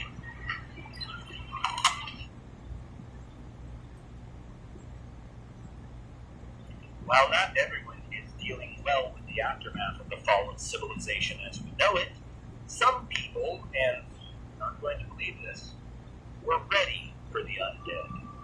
Me, I can't even fathom how you can live a normal life waiting for something like this. While traveling through Chattahoochee National Forest, I stopped for water in the stream, and I noticed a fence about 100 yards from the road. After walking over, I discovered that trust doesn't come easy.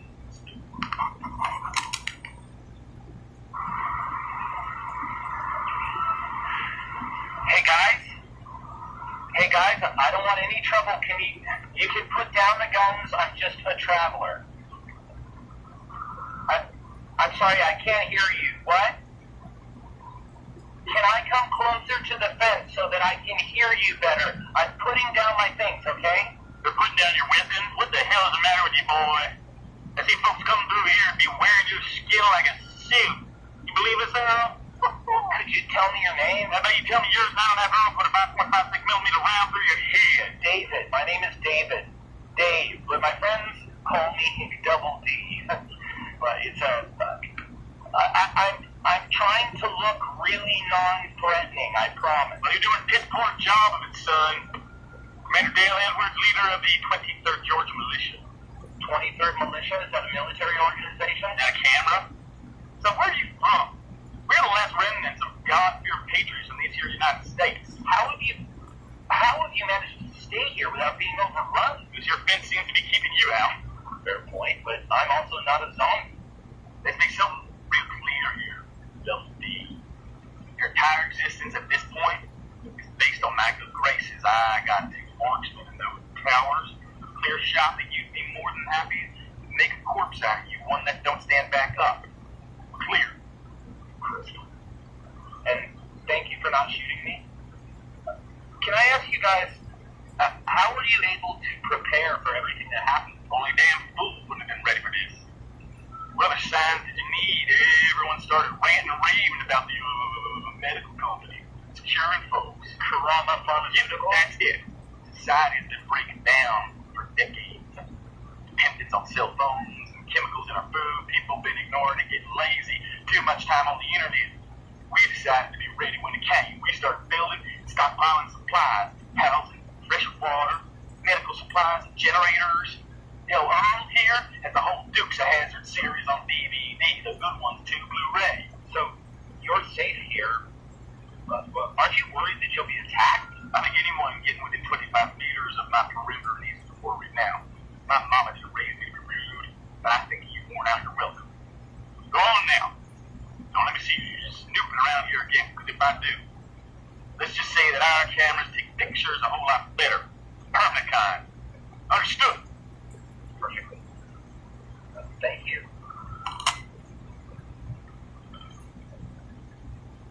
Over the last few months, I've seen the best in humanity, and I've seen the worst. I've heard stories that have inspired me and lifted my spirits, and I've witnessed things that will haunt my dreams until my dying day. One of the most heartbreaking encounters I can remember happened by chance.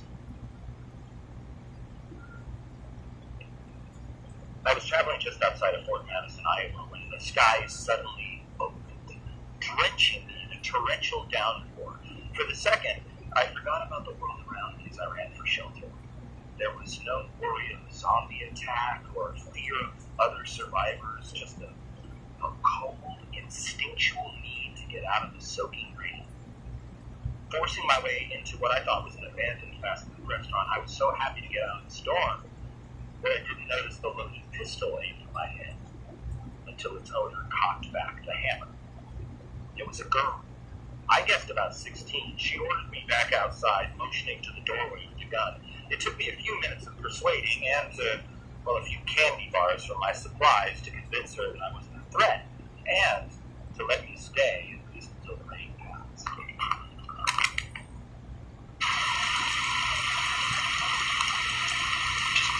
She's talking to the reporter.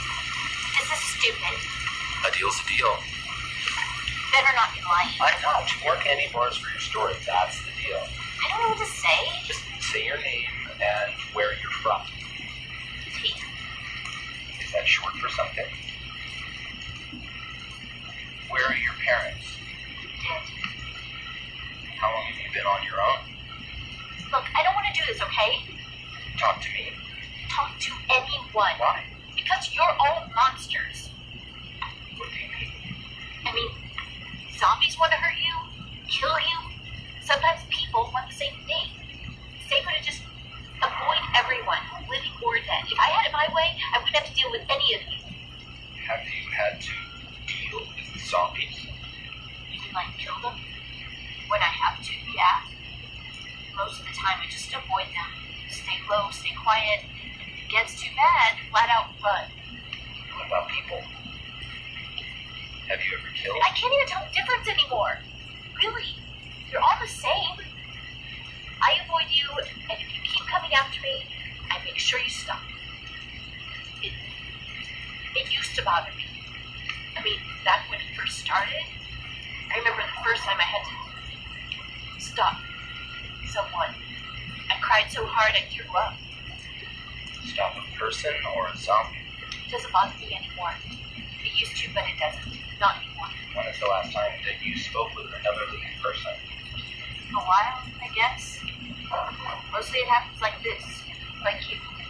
Someone will show up in some place where I am, and I either leave or make them leave.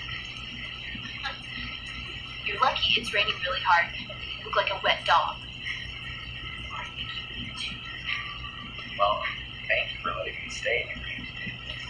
If you're lying about the candy, you're gonna be sorry. I'm not here. I trust you. Don't. Don't what? Don't trust me. Don't trust anyone. You don't seem so bad. I am. Well, you... This is stupid. I don't want to do this anymore. Can we be done? I want to be done, okay? Okay. You just stay on your side, and I'll stay on mine. Please don't make me... Just stay over there, okay? Don't worry. Good. You done? One more question. What? How old are you? What? For the record. It's for the record. What month is it? September, I think. Oh. I'm 12. I'm still 12.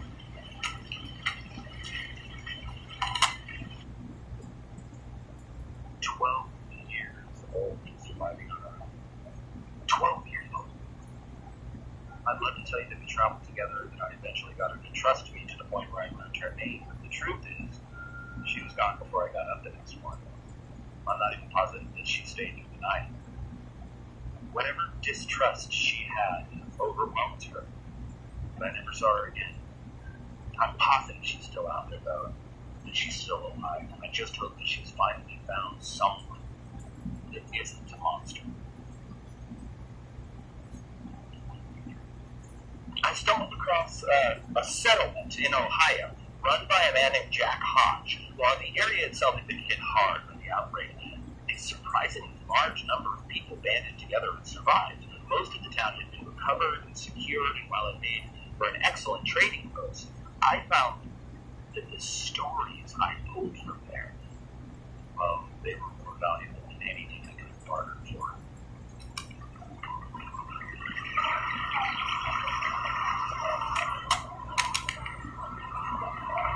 Please state your name and age for the record whenever you're ready. My name is John Hodge, but people call me Jack. 41. Thanks for doing this, Jack. Most of your group seems to be avoiding me. Well, don't take it as personal.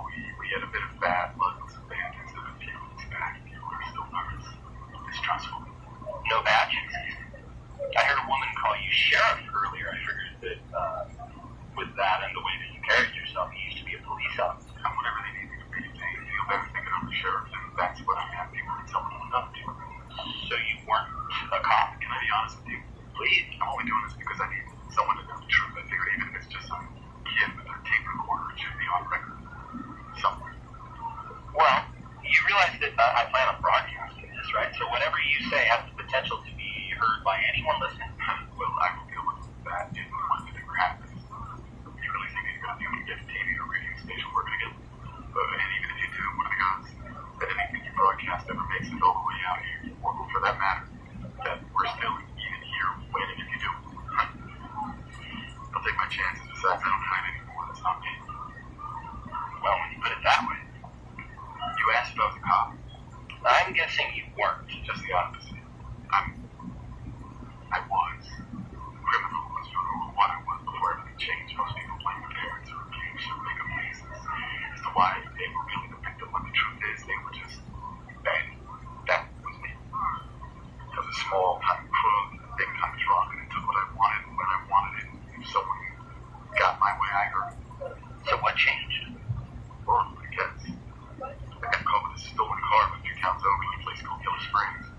The police station was an old bank that they had converted, so the cells were actually right in the vault. They booked me, weren't about to let me go, so I settled into people a few days in local locked up before I ended up at one of the larger state places. First day was normal enough, I guess. I got my 3 squares and private cells. There wasn't much in the way of crime around here. The sheriff was even nice enough to turn the TV in my direction so that I could watch those idiots trying to sing a song on American Idol. But late that night, though, everything went nuts. The phone started ringing right off the hook. The sheriff answered about 2 dozen calls in the span of a few minutes, and even from my cell, I could hear gunshots outside. It was the start of the outbreak, yeah. I didn't know that. I just figured that there was some sort of public event, folks in the hands, some small fair or something like that. That place felt right for that kind of thing. Did the sheriff come back? No, not the first day, not the second. You ever been in a jail cell? No room. I can't say I have. I can't explain to you how honestly frightening it is when you're in a cell. There's somebody else's responsibility. They have to watch over you. They gotta make sure that you're not getting in trouble. They have to lead you. By the end of the second day, my throat was sore from screaming out for someone, anyone to come get me. I was hungry, and the only water I had to drink came from, well, get the picture, Bob's cell phone. But the sheriff did come back. Oh, yeah. He came back all right. Then halfway through day 3, I found my voice again. Desperation had me screaming like a lunatic and rattling the bars like a pissed off monkey in a cage. Well, I guess my racket was enough to finally draw someone's attention because the sheriff, or rather, what he had become, he hurt me. He was infected. That was my first time seeing what looks up. At first, I thought it was a prank. Like one of those hidden camera, scare, straight type of shows. I was mad. I just started screaming at him and swearing. But as he came closer, I could tell that it wasn't a joke. That my screaming went from angry to scared out of my goddamn mind. Here was this thing, bloody, dirty, stinking to high heaven, and it was trying to grab me through the bars. Well, those cells aren't that big, but I had plenty of room to pull back out of its reach. What did he do? Man to man. Man to man. I pissed my pants. I could blame the fact that I was sobering up or that I had been drinking toilet water for 2 days straight, but the truth of the matter was, I was scared. I never felt that before. That moment. True, honest to God fear. I guess I must have passed out because after a bit I feel something tugging at my ship. The zombie. And it was almost on top of me. But you were locked in the cell. The funny thing about prison bars, they're only there to stop the living, but the dead. The sheriff had managed to squeeze himself between the bars. Head and all. Whatever force it took, reaching and clawing at me, and pushed his head right up and out, so that his eyes had popped to the sides like a big fish. He must have crushed his skull into a million pieces, and once his head was in, the rest of it was slowly following. Jesus Christ. Yeah. Those were my words, too. Exactly. I panicked, and I started kicking like the devil himself were after me. And, well, whatever that thing had done to his head to get in must have made it all soft, because about 3 good kicks and the heel of my shoe caved in top of its skull like it was a melon. It had stopped moving. I really don't know what to say. I just sat there for a few minutes, still in my own piss. The stink of what was oozing out of the creature that had just tried to kill me. The only way that I can describe it is I changed right then and there. I changed. My God himself had given me a second chance, and I swore on my all that I wasn't going to waste it. And I grabbed the keys off the sheriff's belt and I opened the door to my new life. And now you're the sheriff. I'm whatever the town needs me to be. If they take solace in calling me sheriff, then I'm sheriff. If they need a protector, I'm a protector. If they need a friend, I try to be the best that I possibly can be. But the truth is, I'm more like them than anything else. The zombies. I mean, how so? Because the man that I was died that day, and when I came back, I wasn't the same. I don't think I ever will be. But what's more, I don't think that's a bad thing. The tape ran out at this point, and by the time that I had managed to change it, Jack had been called away to settle a dispute. Still, his story is one of my favorites, and whenever I feel that the world has become too hard or too mean, I stop and I listen to him. If a man like that can become a hero in the face of this horror, then I know in my heart that we can come back from anything. As you heard in the beginning of my interviews with the sheriff, I wasn't getting many bites in the way of interviews at the settlement, and admittedly, this is probably my own fault.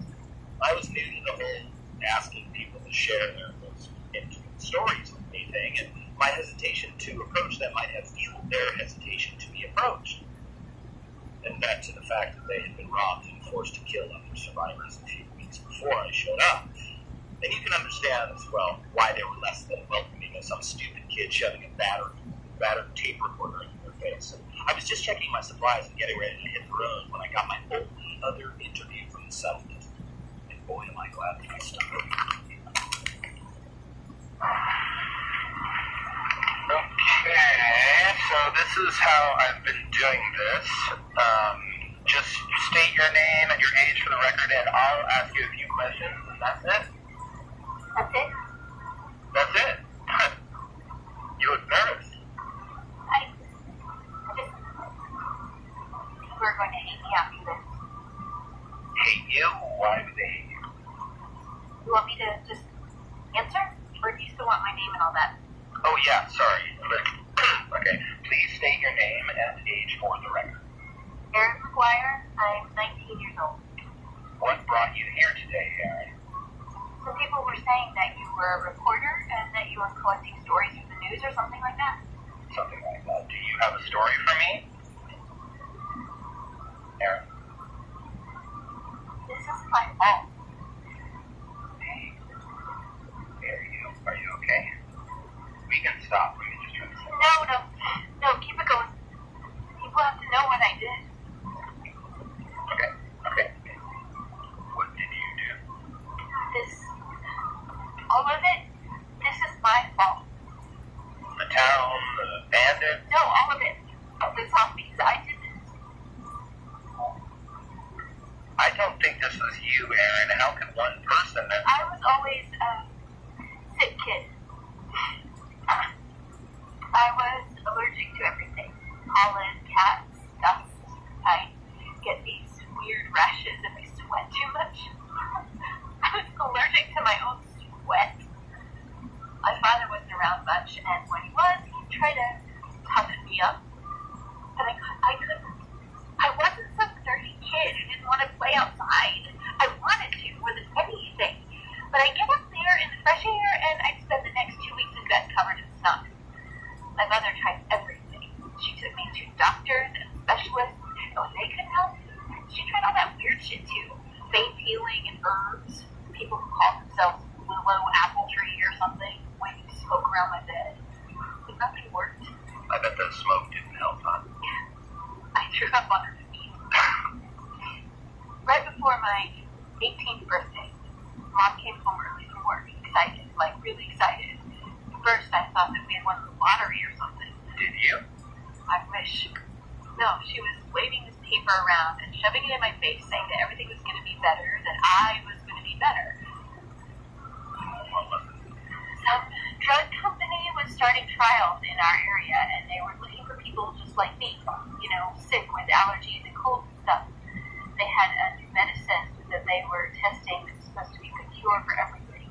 Colds, allergies, the works. Did you sign up? Yeah, but I didn't get in right away. You had to be 18 to take part in the study, and I was still a few weeks out, but we signed up anyway. A couple months later, they called, and I thought that my mother was going to have a heart attack. So you went in? Yeah. Did you know what they gave you? The name of the drug or the company sponsoring the testing? Not really. Everything was pretty secretive, and we had to sign a lot of forms before they even talked to us. It was a test group for some company called Curvana. They said that we might not even get the medicine and that we could just end up taking sugar pills for a couple of weeks. Well, that's how they do most testing, actual test groups and control groups. I wasn't in the control group. There's no real way to be sure of that. Oh, I'm sure. The very next day at home, I was getting something down on the shelf for my mother, and I took a punch dust right in the face. Normally, that would have done me in for at least a week. But instead, nothing. I just stood there. No coughing, no wheezing, nothing. The very next day. That could have been. So I went outside. I ran outside, stuck my face right in the grass and breathed it because I could. Nothing. No itching, stuffy nose, just the smell of fresh cut grass. It smelled amazing. So you were cured? Yeah. Everything was just gone. Everything. I threw out my inhaler, stopped taking my antihistamines, and started jogging. Me. Jogging. That sounds amazing, but I don't understand. How are you responsible for all of this? A couple of weeks later, I was coming back from the jog, and I felt great.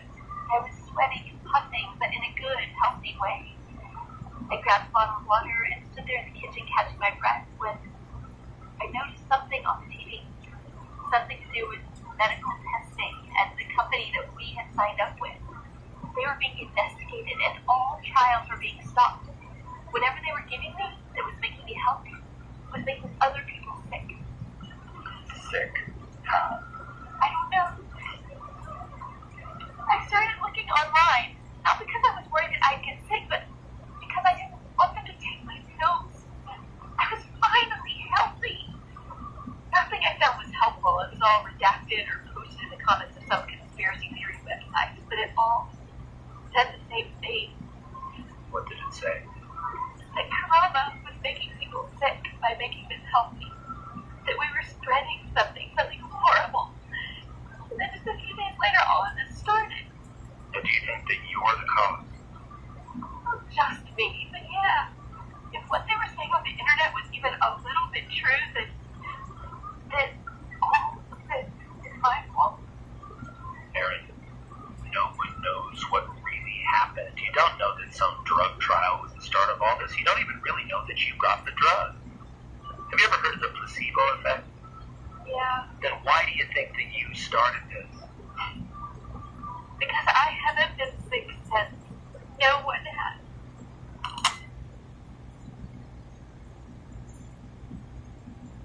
I stopped the interview there because Erin was pretty much inconsolable from that point. She started crying harder and apologizing, and the more that she did, the more I actually started to believe her. I'm not sure how much of what she said was true or how much just the guilty imagination of a scared kid, but looking back on it now, knowing what I know, she was right. I haven't been sick since this all started. None of us have. When I first ran into the group of runners, I didn't know what to expect. I'd love to tell you that the world was full of good Samaritans and helpful people, but I haven't seen it. I've seen enough bandits and scumbags preying on the weak to be that blind. At first appearance, I had assumed that the runners were part of a club or a gang of some sort. They wore leather jackets, gloves, and being comprised of mostly young, tough-looking men. I prepared myself for the worst, but what I found instead inspired me and keeps me on the road to this very day.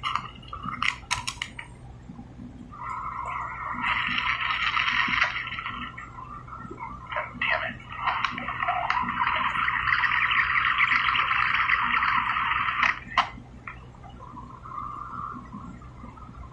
Alright, okay, I think it.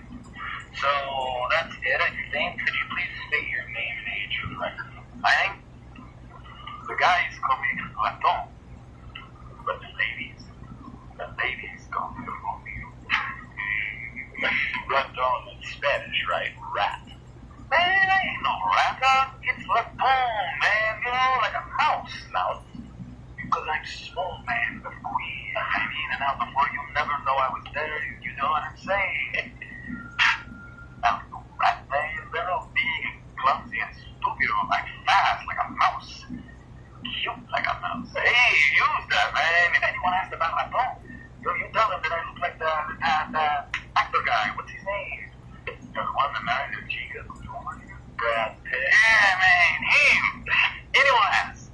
I look like Brad Pitt. Latino Brad. Okay. How old are you? Old enough to get you whatever you need and say, I can't. Like a new one of those, man. Why you still using that piece of yellow? How did that thing even work over the tape? Yeah, it's been through hell. Hey, go for my girl, Tech. She'll hook you up. She was like that, man. Just tell her that my phone said to get you whatever you want. Yeah, but I don't have anything to trade with her. That's right. I got you, man. Then I be doing what you do with that big breathing all the time, right? How you gonna provide your service?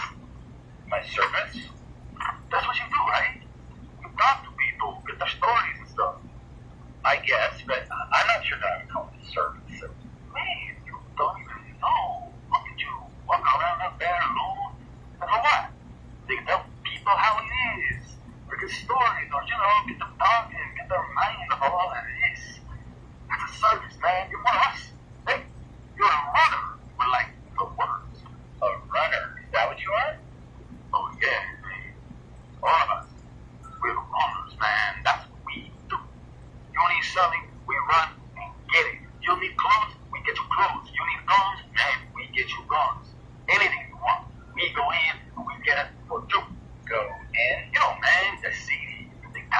stuff, when zombies are big, man, nobody goes into the city. They're more dangerous. Shame too, because there's a lot of good stuff still out there, man. Just rotten. How do people pay? Any way they can, man. And if they can't, Then they can. and then you find the next guy who can. No, man, no.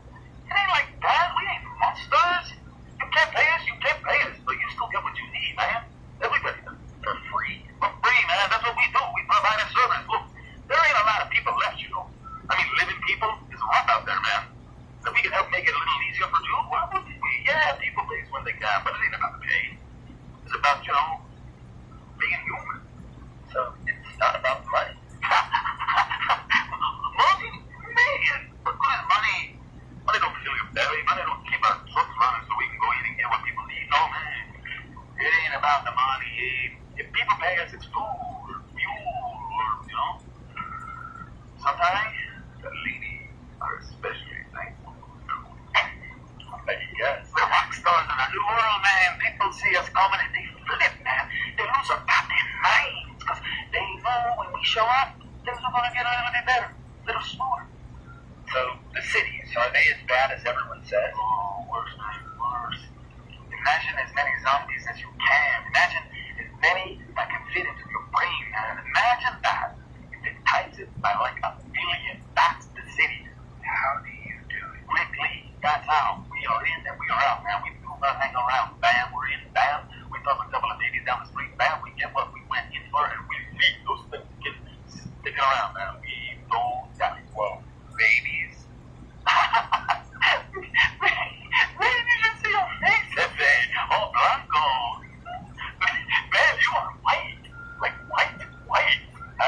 I'm not sure I understand. I don't mean real babies, man. I mean, okay, well, we have this school, right? Figured it'd be a good place for like books and paper and stuff like that. You'd be surprised how many people want books now that there ain't no TVs or computers or no more.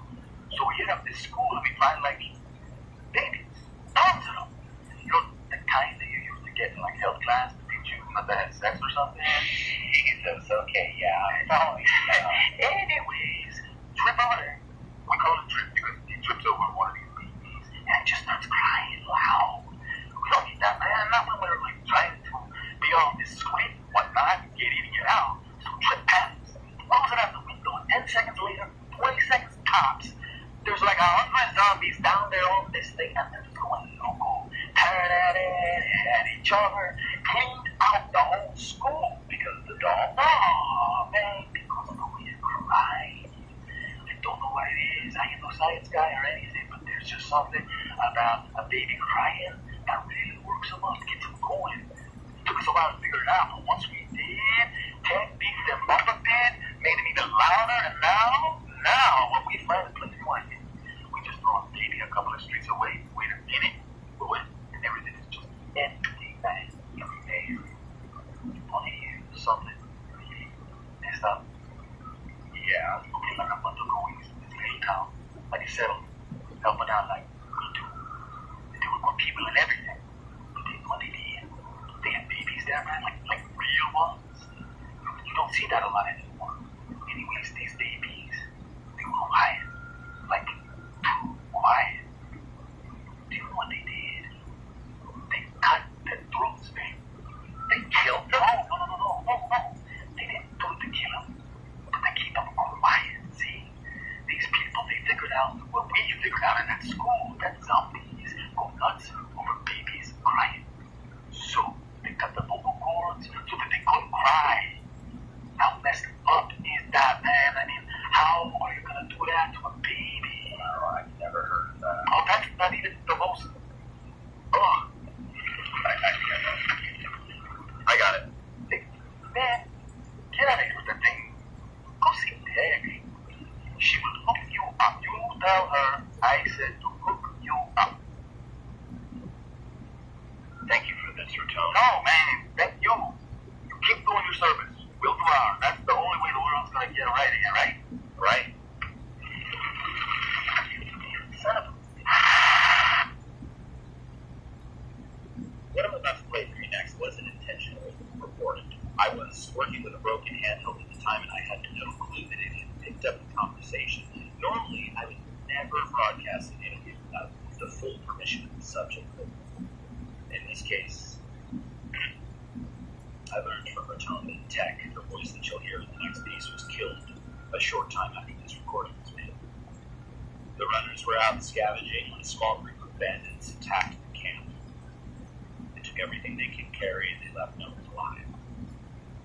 I wasn't going to initially play this, but now I feel that I have to. It stands as a commentary of the times that we're in, and it serves as a reminder, no matter how depressing or grim, the zombies aren't the only monsters out there.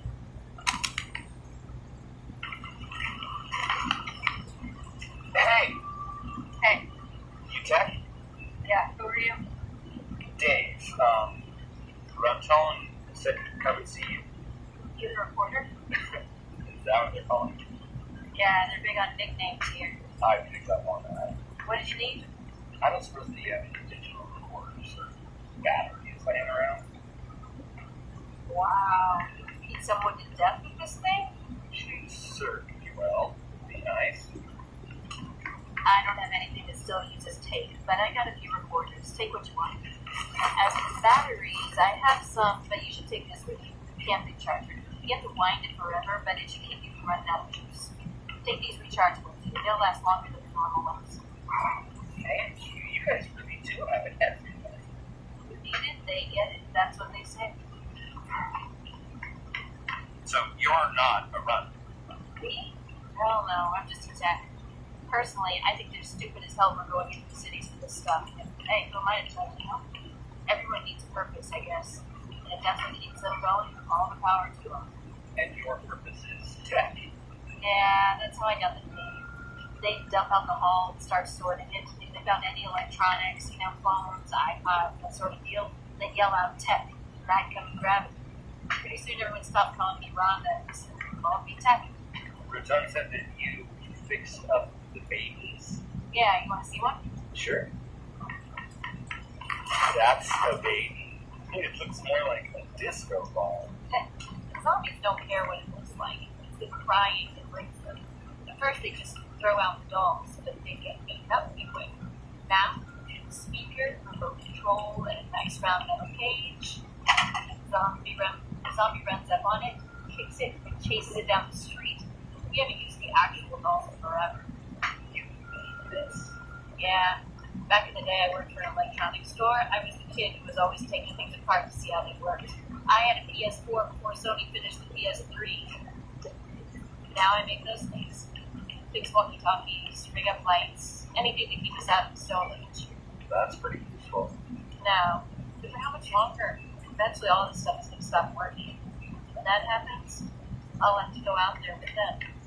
I like the camp. Nothing bad happens here. But out there, they lose guys all the time. What about zombies? Here? No way. We'd see them coming. And even if we didn't, we just climb up on top of the camper and wait for the other guys to come back.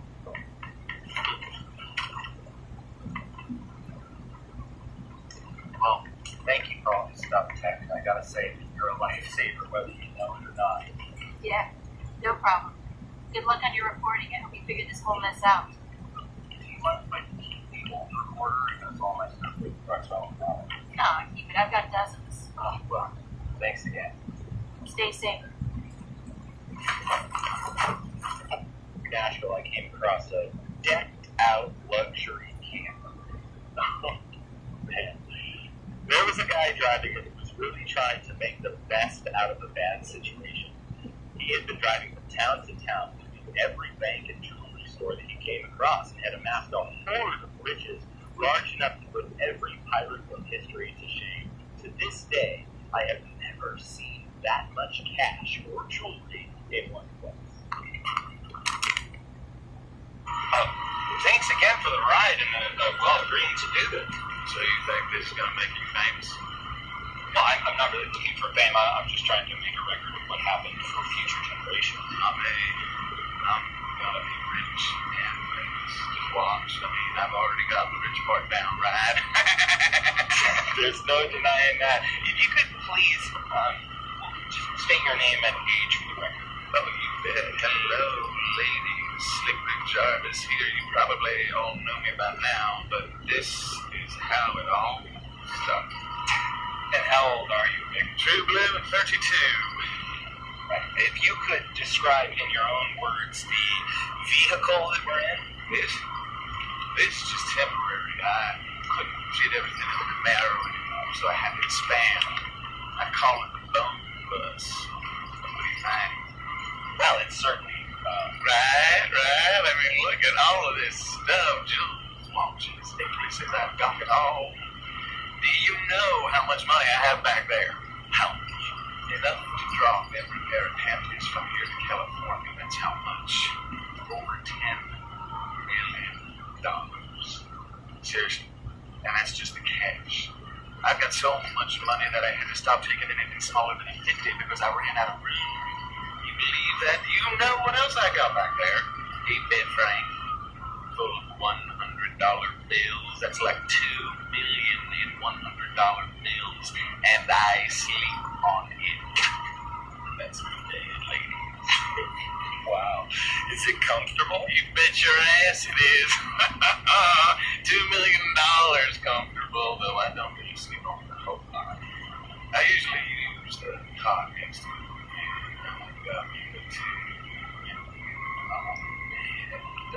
So you've been driving from town to town, robbing banks and jewelry stores. Whoa. I'm not robbing anything or anyone. Those places were abandoned. I'm not some low-life bandit, man. I'm just picking up what other people are buying. But you are focusing on banks and jewelry stores. Well, yeah. What is it that one guy said? Because that's where they keep the money. And let me tell you, there's a lot to be had. See, that's how you know that it got real bad real quick. When things go bad, people always start steal, get fired. Some guys running away with the TV, you flood, they're kicking in the door of the liquor store. This is different. No, well, we just ran. Most of these places weren't even locked up. Can you imagine that? All this gold and money and jewelry just sitting there going to waste. Well, there really isn't a huge need for money right now. No real use for it. Oh, that's your mistake right there. You're just like everybody else thinking in the now. Oh, Rick's thinking of the future. You're telling me that the government isn't going to fix this, that the army is going to show up, and eventually everything goes back the way it was. They probably created this whole thing just to thin the herd. Money might not be worth anything now, but when this is all fixed, I'm going to be real rich and famous. So you think that all of this is just temporary? Probably. I mean, even if it isn't, I know plenty of people still want gold and jewelry. Look at your leg. Okay, I just gotta get the glove box and there it is. You see this? Here, take it. It's a necklace. A diamond necklace. Look at the price tag. Seriously, look. Wow. $18,000. You're holding $18,000 in your hand right there. And you know what? I bet this asshat back in Nashville real hard trying to get all these guns and all this food. So I tried trading for some. You know what he wanted to give me for this money? A sandwich. A goddamn sandwich. $18,000 of gold and jewels, and this guy thinks I'm going to trade for PBJ? I mean, where the hell are people's priorities, man? Do you want this back in the glove box? You know what? You hold on to it. Call it a gift. I got 100 of them. This way you have something to show people once it's all over, you know? So that they believe in me. Thank you. No problem, man. No problem at all. Hey, you happen to have any badge? I rode with Rick for a few more hours. The remainder of the conversation turned to sex and all of the things that he was going to do in this world of space. I traded him the last of my protein bars for a real golden Rolex. Not because I wanted it, but because I felt that was bad. Ironically enough, I ended up trading it for a sandwich a couple of days later. And to be honest, it was absolutely worth it.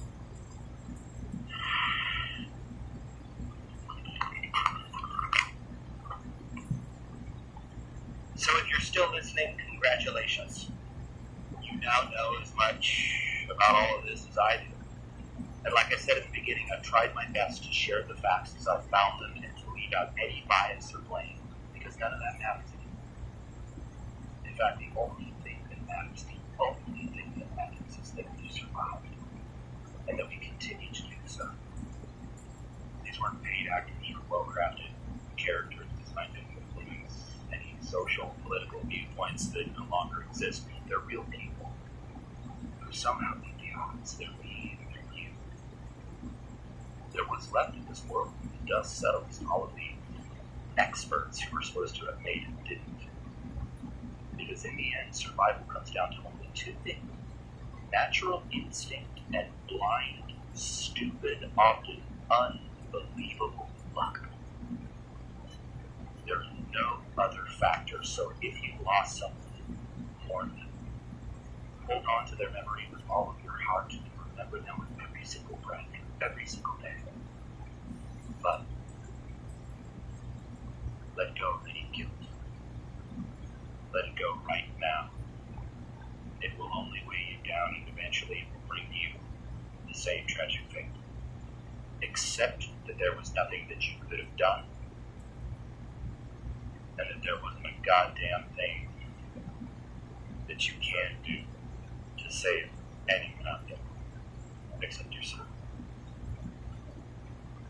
Everyone has a plan until the horror starts.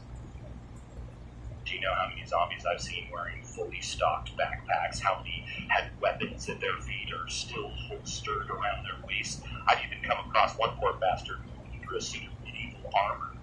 He was just laying on his back, rocking back and forth like some sort of giant undead turtle.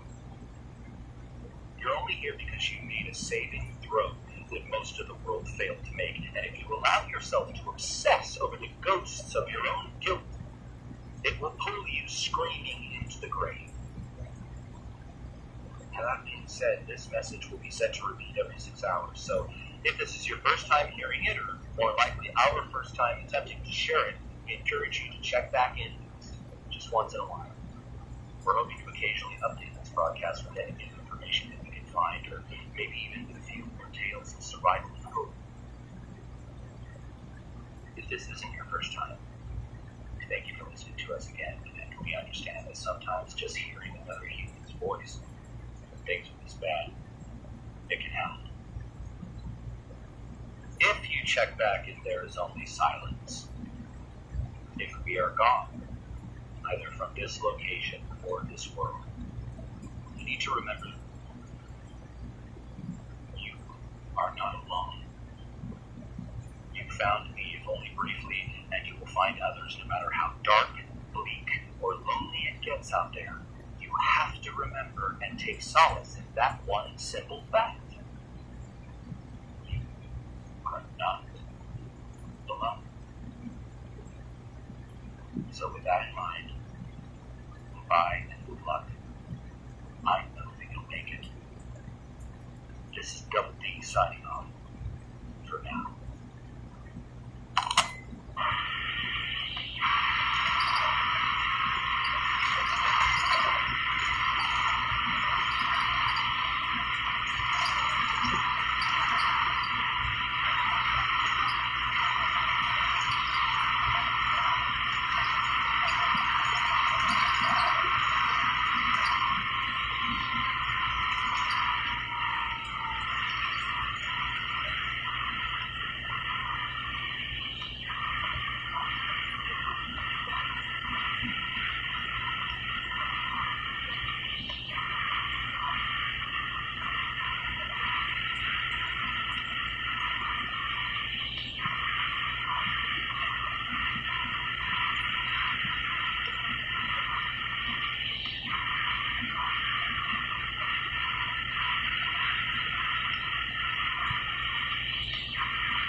Vistaprint, we know you've got that idea for your business, like the one that nails the trade show, levels up your brand, or makes your team say, we're really doing this. But an idea is just an idea until it's printed on signage, giveaways, custom apparel. Once it's in my hands, on my team, out in the world. Then it's happening. It's so happening. Vistaprint has thousands of products, easy design tools, and real support to turn that idea into something possible. Print your possible with code NEW20 for 20% off your first order at Vistaprint.com.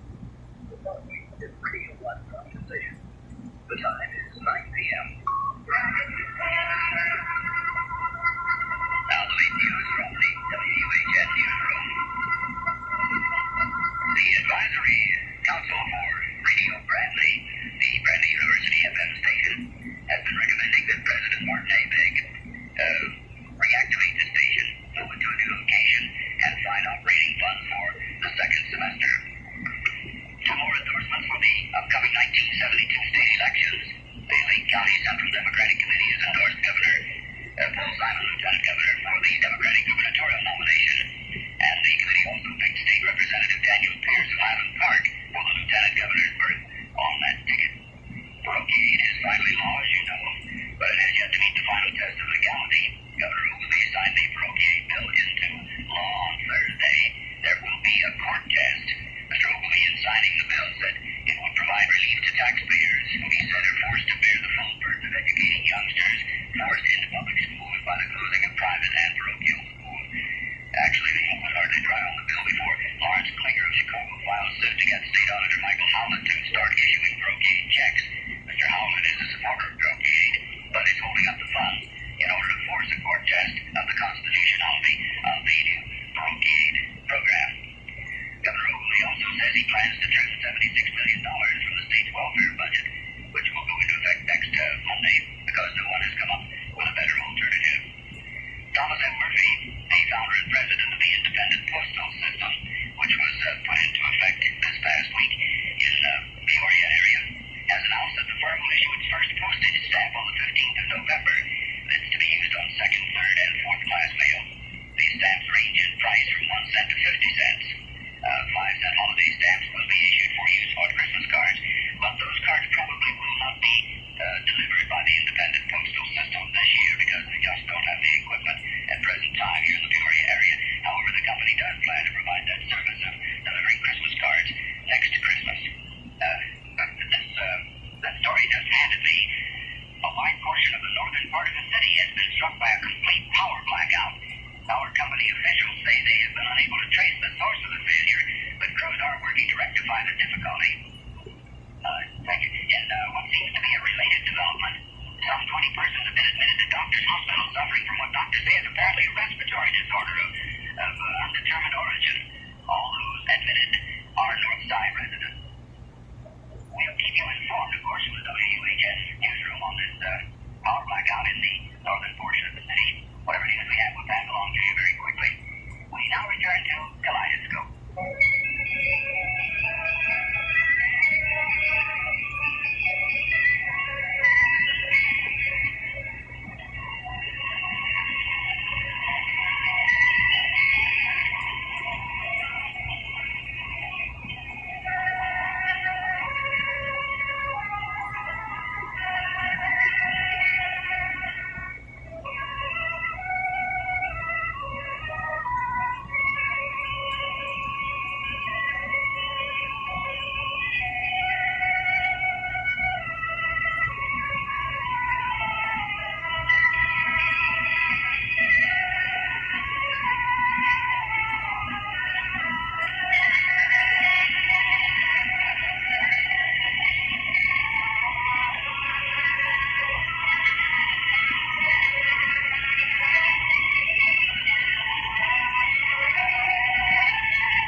nationwide emergency generating system.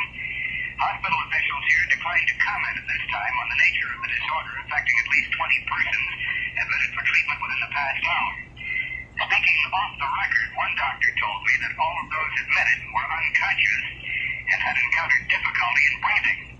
There is speculation that the infection may be bacterial in origin or possibly the result of food poisoning.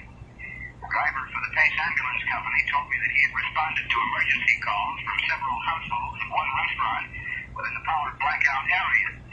At this time, there is little... Just a moment. All of the lights are checked on earlier at this doctor's hospital, and they only dealt with parking slightly very soon. I can feel vibration in the floor. It's difficult at this time to say exactly what might be...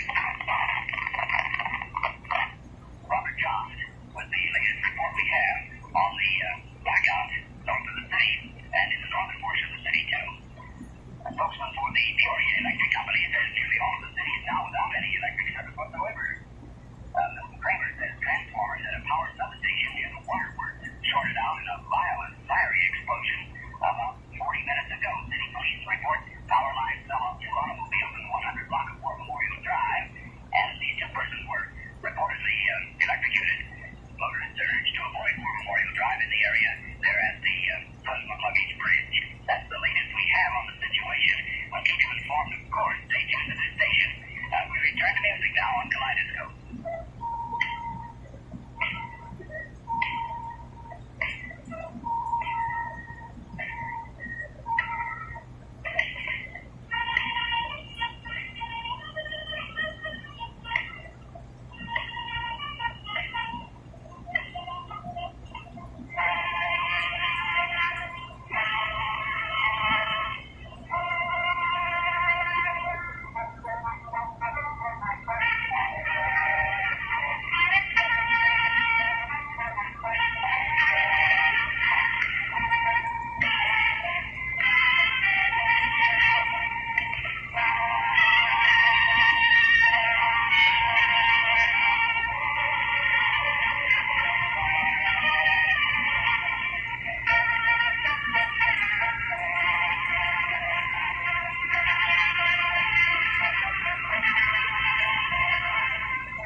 power blackout.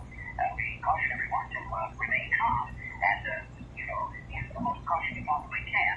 And we'll get back to you with further developments from the WHS Bureau. In the meantime, we'll go back to Kaleidoscope.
We have this report.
statement from the mayor.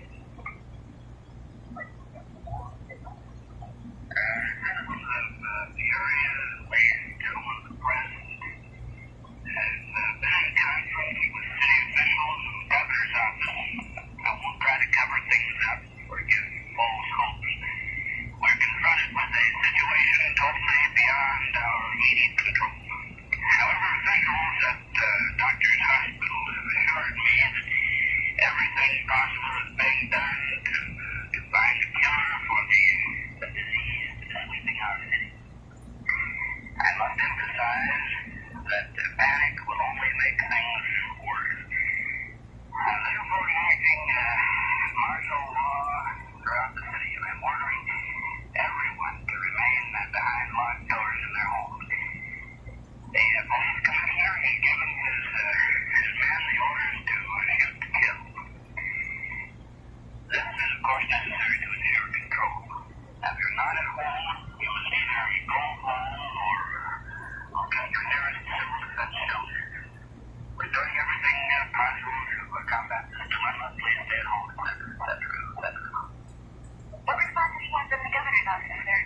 Well, it seems as though our governor thought it more important to spend the weekend fishing in Wisconsin rather than having his dingy office down in Springfield controlling the official business of the state of Illinois. And that was the mayor's report on this, what has now grown to an emergency situation. We're here in the WU Weekend General. We have an unconfirmed report of a light plane flying in VFR mode.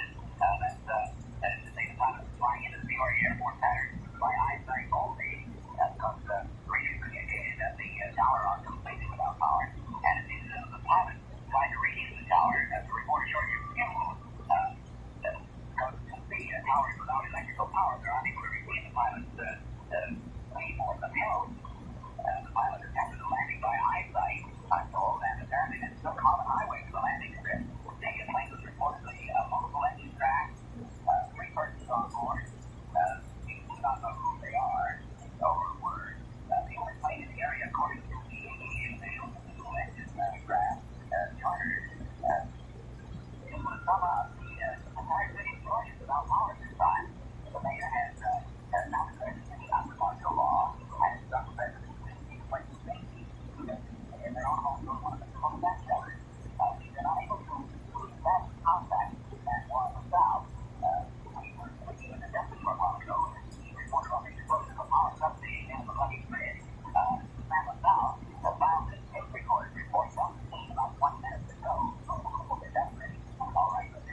aside from the power blackout, no difficulty in that city either.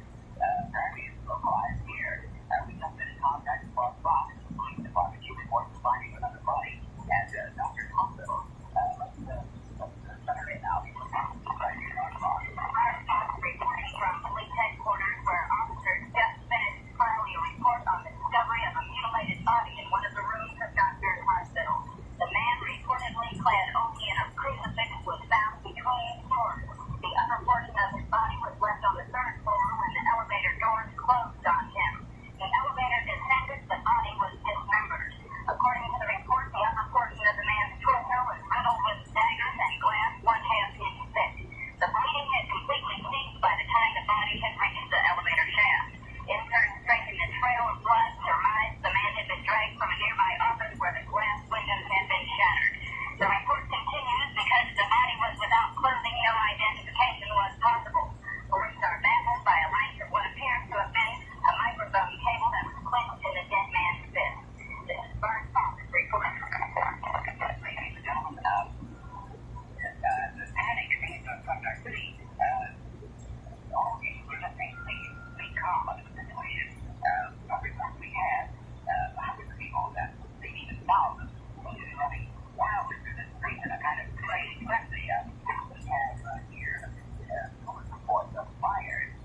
best word I can use to describe this journey is unpredictable. Yeah, because we didn't know anything about sickle cell. What may not be as serious in a normal kid may be serious for the sickle cell patient. It's been a pretty smooth journey working with St. Jude. When we need them, they're there. I know we couldn't do it without St. Jude. There's no way. Hopefully, with great search, they'll find a cure one day.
to us. It just wasn't really good. Now, we're going to attempt to bring you Dr. Duran's report later in this broadcast. Word has reached me now that reporter Jim Morgan is located in one of our mobile units near Peoria's Courthouse Square, where civil defense authorities have set up an emergency treatment center and a communication facility. So, we'll take this report now, and then Morgan gives it to us right from the same time. Courthouse Square in a chilly October evening. There are literally thousands of people handing the square. There's a human chain composed of policemen and firemen, special sheriff's deputies, and a number of persons who have not yet fallen victim to the plague threatening the city surrounding the perimeter of the square.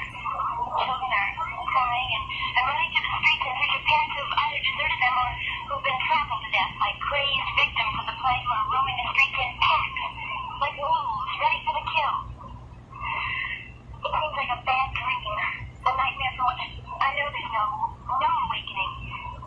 Old men and women who were apparently overpowered by the infection lie gasping for breath in the streets and in doorways. Those who've not yet suffered from the effects of this strange bacterial infection are, for the most part, panic-stricken and are huddled for warmth in small groups within a small area which has been secured. Only a short time ago, it was like any other weekend night in Peoria. Suddenly, a bluish-green light streaked across the sky over the city, and since that time, there's been chaos and civil disorder of the greater magnitude imaginable. Speculation as to the cause of this night of terror runs rampant through the crowd here. Stories range from blaming a communist conspiracy to destroy population centers to tales of alien invasion from outer space. Who's to say what the truth might actually be? There's sporadic shooting as police fire into bands of the crazed once human who periodically attack their own kind like savage beasts of the night. The injured lie everywhere, and medical teams are spread far too thin to be of any real value. It seems as though no one is immune from this dread disease. There's an unconfirmed report that the mayor, after issuing a statement to City Hall, fell victim to it himself and brutally attacked a reporter as he attempted to leave the building. No one is able to explain why some have been affected by the disease and others not. In many instances, some members of the same family have gone raving mad while others remain apparently normal. Symptoms of this disorder are easily recognized. First, there's dizziness and vomiting. Then extreme difficulty in breathing may be encountered. Secondly, the victim may fall unconscious for a short period of time. It is then that the skin loses its color, becoming almost gray. The eyes turn a deep red, almost blind with luminescence. But when the victim regains consciousness, he's lost complete control of his faculties and attacks anything or anyone near him, resorting to the most carnal and bestial acts imaginable. As I speak to you, I stand beside the body of a small girl, clad in what appears to be the blood-soaked remains of a Cinderella Halloween costume. Not 10 minutes ago, the body was dragged here from outside the defense perimeter by her hysterical mother, who said the child had been attacked by a group of 5 or 6 of the bloodthirsty night creatures, who savagely beat and kicked the youngster before tearing her with their bare teeth. I don't know how much longer I can take this spectacle. Has the whole world gone mad? The cloud-shrouded starless night sky is crimson. Smoke blazing like a pole over the city edge. And as numerous fires range out of control, we have closed the city. Fire units stand ready here to guard against the possible spread of plague in this area. In the sky to the southwest, there lingers a faint bluish green glow from within the clouds. The light was headed for a time near the waterworks, streaked across the sky to its present location, and has remained there for the past 40 minutes with no appreciable movement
serious water supply.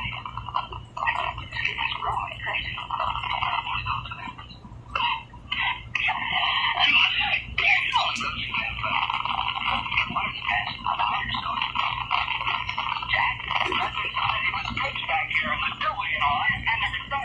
Something might be wrong there. It's your fault, but let me be out of here right away. Now, how'd you know what happened to the others? Give me a look, they'll lock the doors no matter what. Don't let me back in, but I couldn't do that. You and I have known each other for 5, 6, 7 years. I couldn't do that, no. I just want you to ferret that out anyone here. Anyway, but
Today we hope we got an induction on the cure to the deadly pathogen 115 that is currently plaguing the United Kingdom.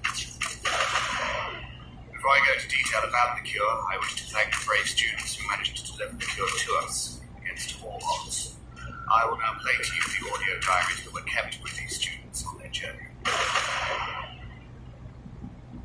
Today the world went crazy.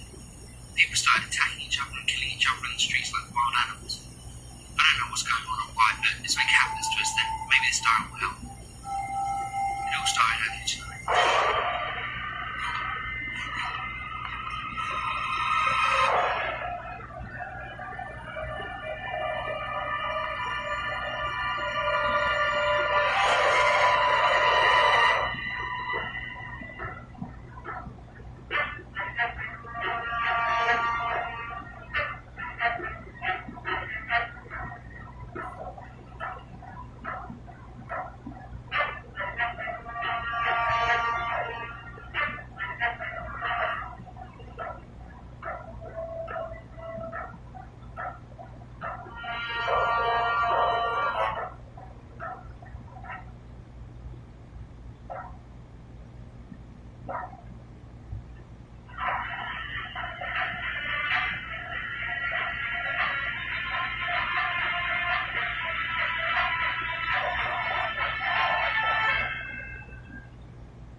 The man said that it is possible we may run into trouble, and that it's just for safe measures.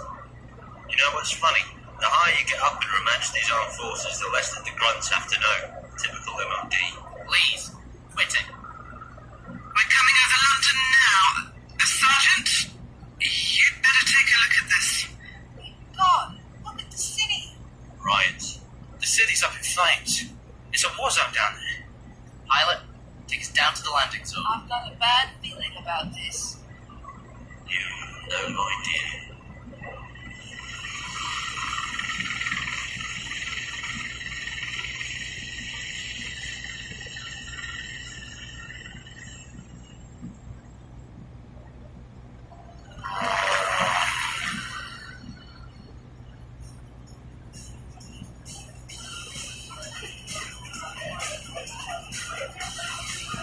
When is everyone else going to get it? What is the point of renting to me home if they're not going to time at all? James, you really need to learn to calm down about these things. We got here 10 minutes early because you moaning so much about being late. I just don't get it, Vicky. What's wrong with you? I mean, it seems like the sensible thing to do. You know, you then don't have to worry about being late and all that. James, we're students. We're meant to be late. Sometimes I wonder why you even bother trying to fit in with the rest of us. Oh, look, there's Jordan, so you can finally stop going on about it. Hey guys. Finally got in then, Jordan? Well, considering just long night, I'd say I was on time actually. How are you two doing anyway? Where are the others? The others got a lift with Alex. He texted me to say that he was parking up just before you got here. Awesome. Sounds like it'd be a good night, right? I'll buy that. What can I get you guys? Fosters, please, mate. What about you guys? I'll just go for a coke. Come on, James. If we're going to have a night out, we should have something a little more fun. Go on then. I'll have a double point. I'll have a bottle of bubbles, Jordan. Well, guys. Not a word, James. Sorry we're late, guys. You know, that's the police about blocking up the roads. It's crazy out there. Loads of people fighting and getting arrested. There must have been some kind of protest or something that's gone a bit wrong. Hey guys, what do you want? You're buying drinks, huh? A pear Magnus with ice, please. And Cosmo, please. What about you, Brad? You'd have a gutty drink, mate. You know, probably. Going right up, guys. What was that? Just probably someone having a great time. Or someone else is getting arrested. So the police were blocking off the streets? Yeah. Maybe it'll be on the news later. Arrogance. People are literally making chunks out of each other. Sounds like a video game. Anyways. There you go, guys. Enjoy. Cheers, mate. Here's a 20. Keep the change. Let's get this party started. Yes, let's get some shots. Steady on, you don't need that drink already. What's up, you alright?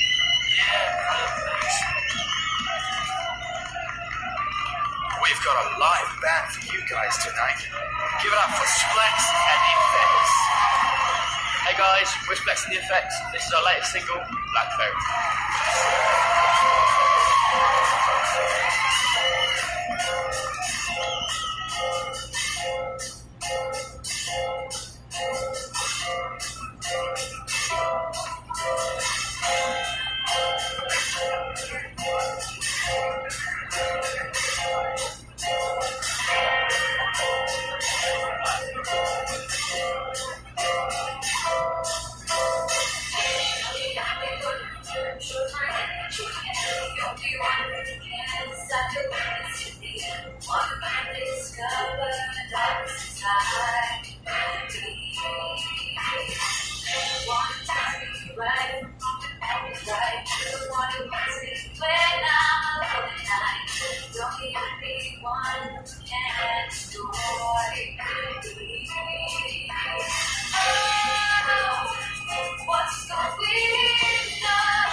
No, we got rescued. What happens if they attack us? What if they get attacked? Did you read about that, Brad?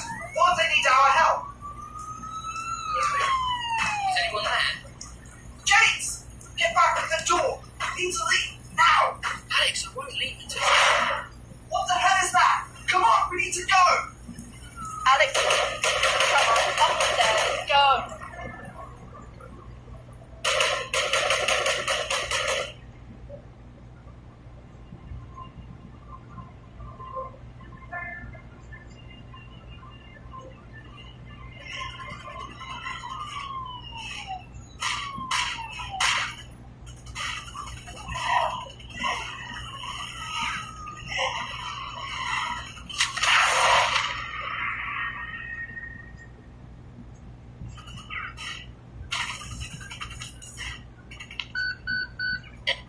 Jenkins to HQ.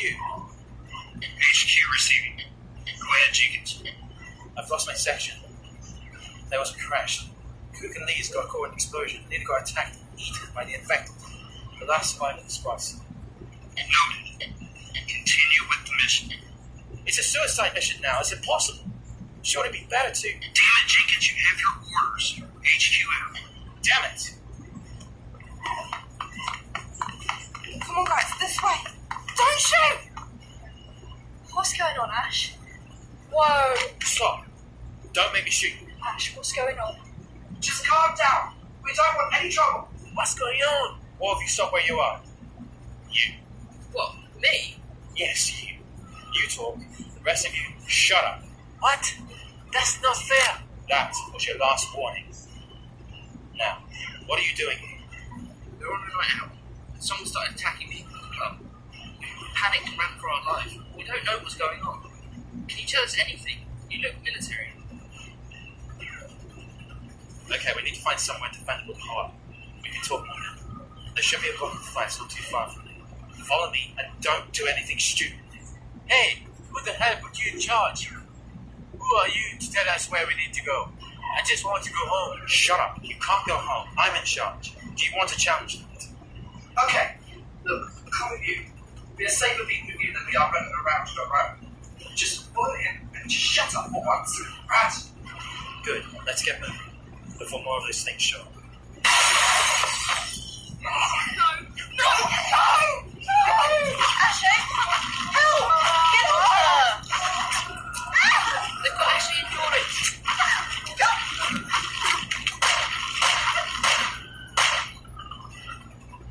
Ashley, Jordan, are you okay? Talk to me. They're dead. I'm sorry. What are you doing? You shot them. You are crazy. Shut up. Look, I'll explain when we get to safety, but trust me, it had to be done. Please, Drew. There could be more crazy people around. No, we shot them. We don't have time for this. Stay here, die, or come with me. James, this guy might be crazy, but he's the only one with a gun. We need him to get us out of here. James, he's right. Look, I don't like this guy either, but we need to get out of here. We need to go now. James, we've got to go. Please, for me. I'm sorry, Ashley. You two didn't deserve this. Let's go.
We should be safe here for the night.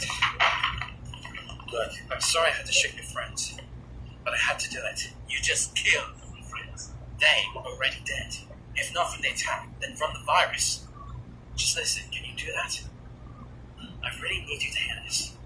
It's going to sound crazy and far-fetched, but just let me finish. No, you killed our friends. We shouldn't even be here with you.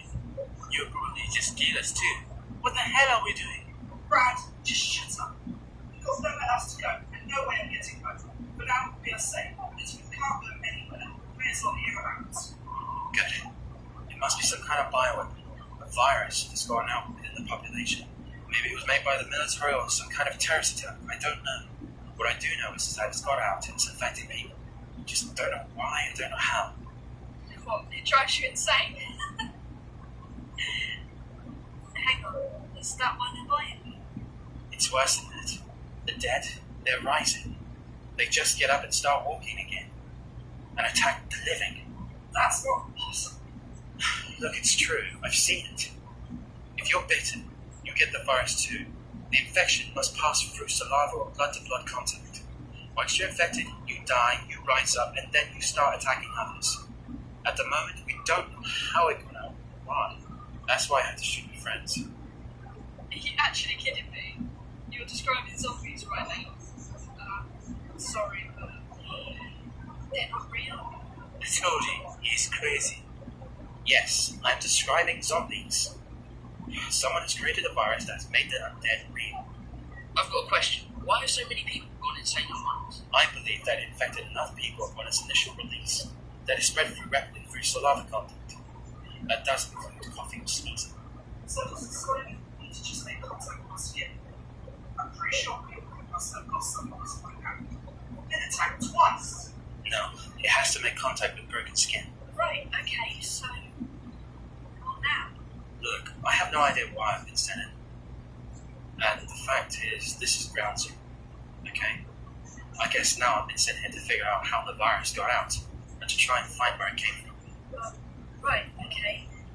Great, so where is ground zero? The tube. Great. I always knew you were a twat. Now, I know you're a suicidal twat. Whoa! I was joking. Please don't shoot me. Don't. The world as we know it could be yours. And you just want to waste time being bullied. I don't think people as stupid as you are real. The tube. It's ground zero. What do you mean the tube's ground zero? That makes sense.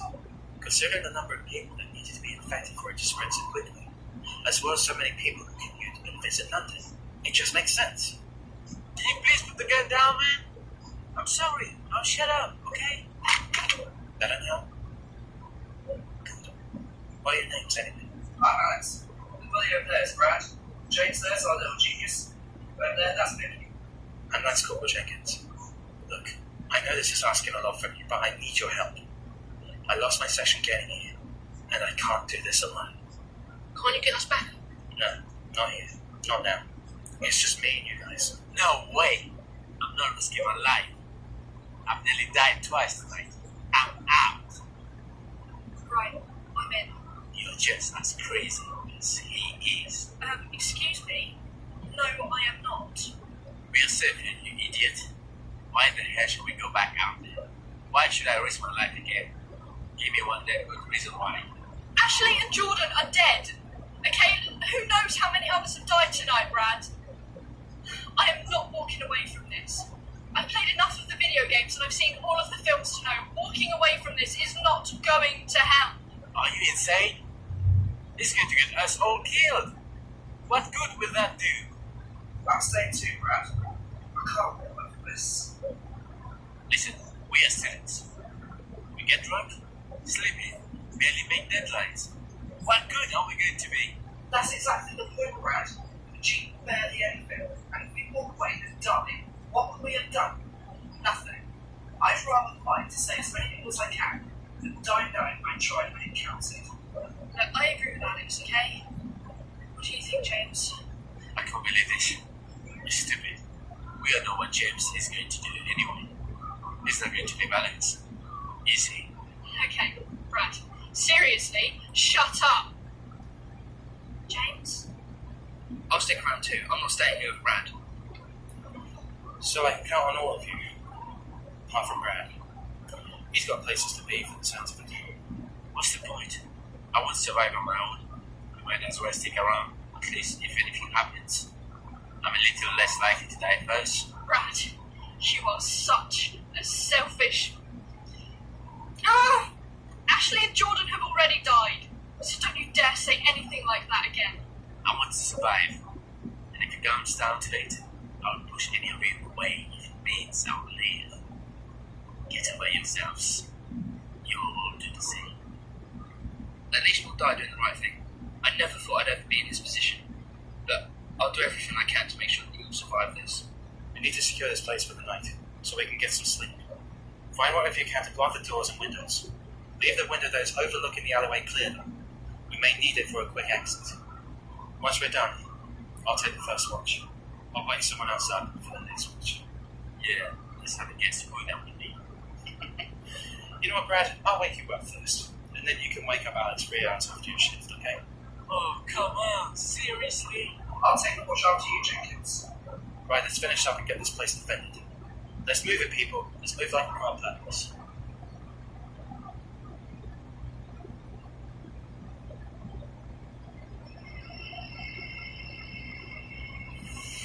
That's how we met Lance Corporal Jenkins.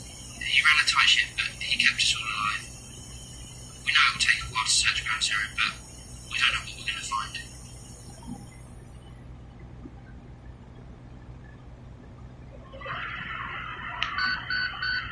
HQ, this is Jenkins. Do you copy? Over. HQ, received. I've managed to recruit a group of students. They've agreed to help me find Ground Zero.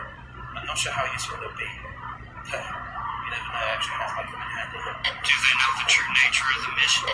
No, they don't. If they become a risk to the security of the mission, we're going to have to terminate them. What? They're only students. There will be a risk. God damn it, Jenkins. You have your orders. The security of this mission is priority. Terminate anyone who jeopardizes them. HQ out. Understood, sir.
This message is being broadcast at the request of the Shepherd Valley Police Department and the Sonoma County Crisis Management Office.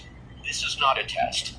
As of 8:46 p.m. yesterday Central Standard Time, local authorities have been responding to a rapidly growing civil disturbance in the Shepherd Valley and Sonoma County areas. It is believed that a local viral outbreak has mutated into a highly infectious strain, presenting with symptoms of erratic and uncharacteristically violent behavior. For your safety and the safety of others, please refrain from venturing outdoors at this time. If you are currently indoors, stay indoors. If you are outdoors, please make your way home or seek shelter at a friend's home immediately. There is no need to panic or act dangerously. Lock doors and windows, and do not respond to strange noises or knocks. Do not call 911 for information, or if you are not experiencing a life-threatening emergency at this time. It is essential that communication lines remain open for serious emergencies. If you see someone behaving strangely, or you or a loved one experience a sudden onset of nausea, please dial 911 immediately. If you come in contact with law enforcement or National Guard personnel, remain calm and follow their instructions. Stay close to a television, radio, or another device that can receive emergency notifications. Periodic updates will follow.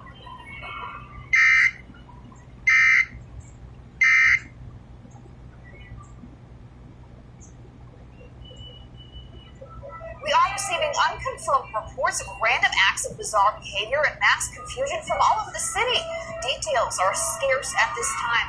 It was a horrific scene. Something out of a zombie movie. You walk on the block, you see nothing but people laying around, shaking on the ground. Took them and ran to the back of the store, and we jumped over the counter and just hid in one of the storage rooms. Never before in my life. That was like a war zone. I mean, it wasn't just a little pistol. Those were big, big guns. Oh my God. He had his face completely from the top of his forehead to almost his jaw. It wasn't just that he was being bit. The person was actually swallowing pieces of his face. David, the staff here says they haven't seen anything close to the sheer volume of casualties. Badly injured, very frightened people are pouring in, no exaggeration, by the hundreds. And we're told that most of the injuries are bites, not gunshot or stab wounds, as we were led to believe earlier.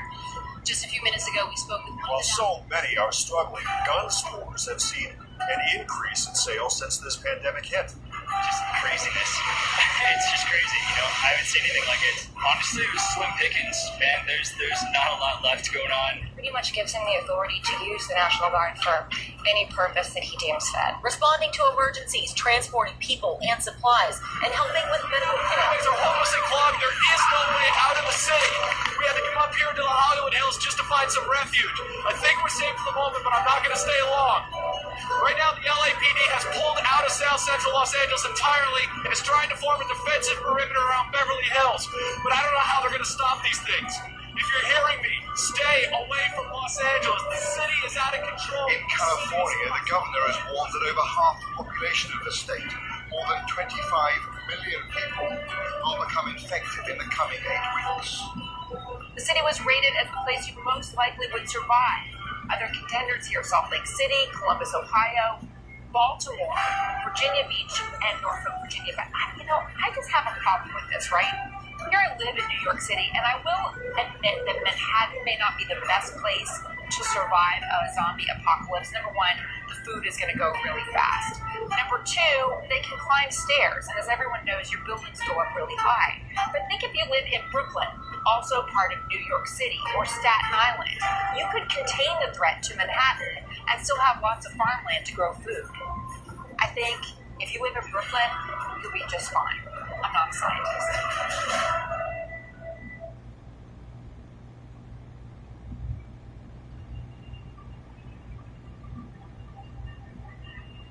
If anyone out there is still watching, you need to get to the quarantine zone immediately. This is a photo a viewer just sent to us, taken right on Central downtown. I'm the last person here at the station and not sure how much longer we'll be here. No one has been able to get food in here for days. The quarantine is the only safe place to be. That's at 680 Haynes Avenue. Again, 680 Haynes Avenue. Bring only what you can carry. Take side streets. Gather your friends and family. It's safer to move in large groups.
Ooh.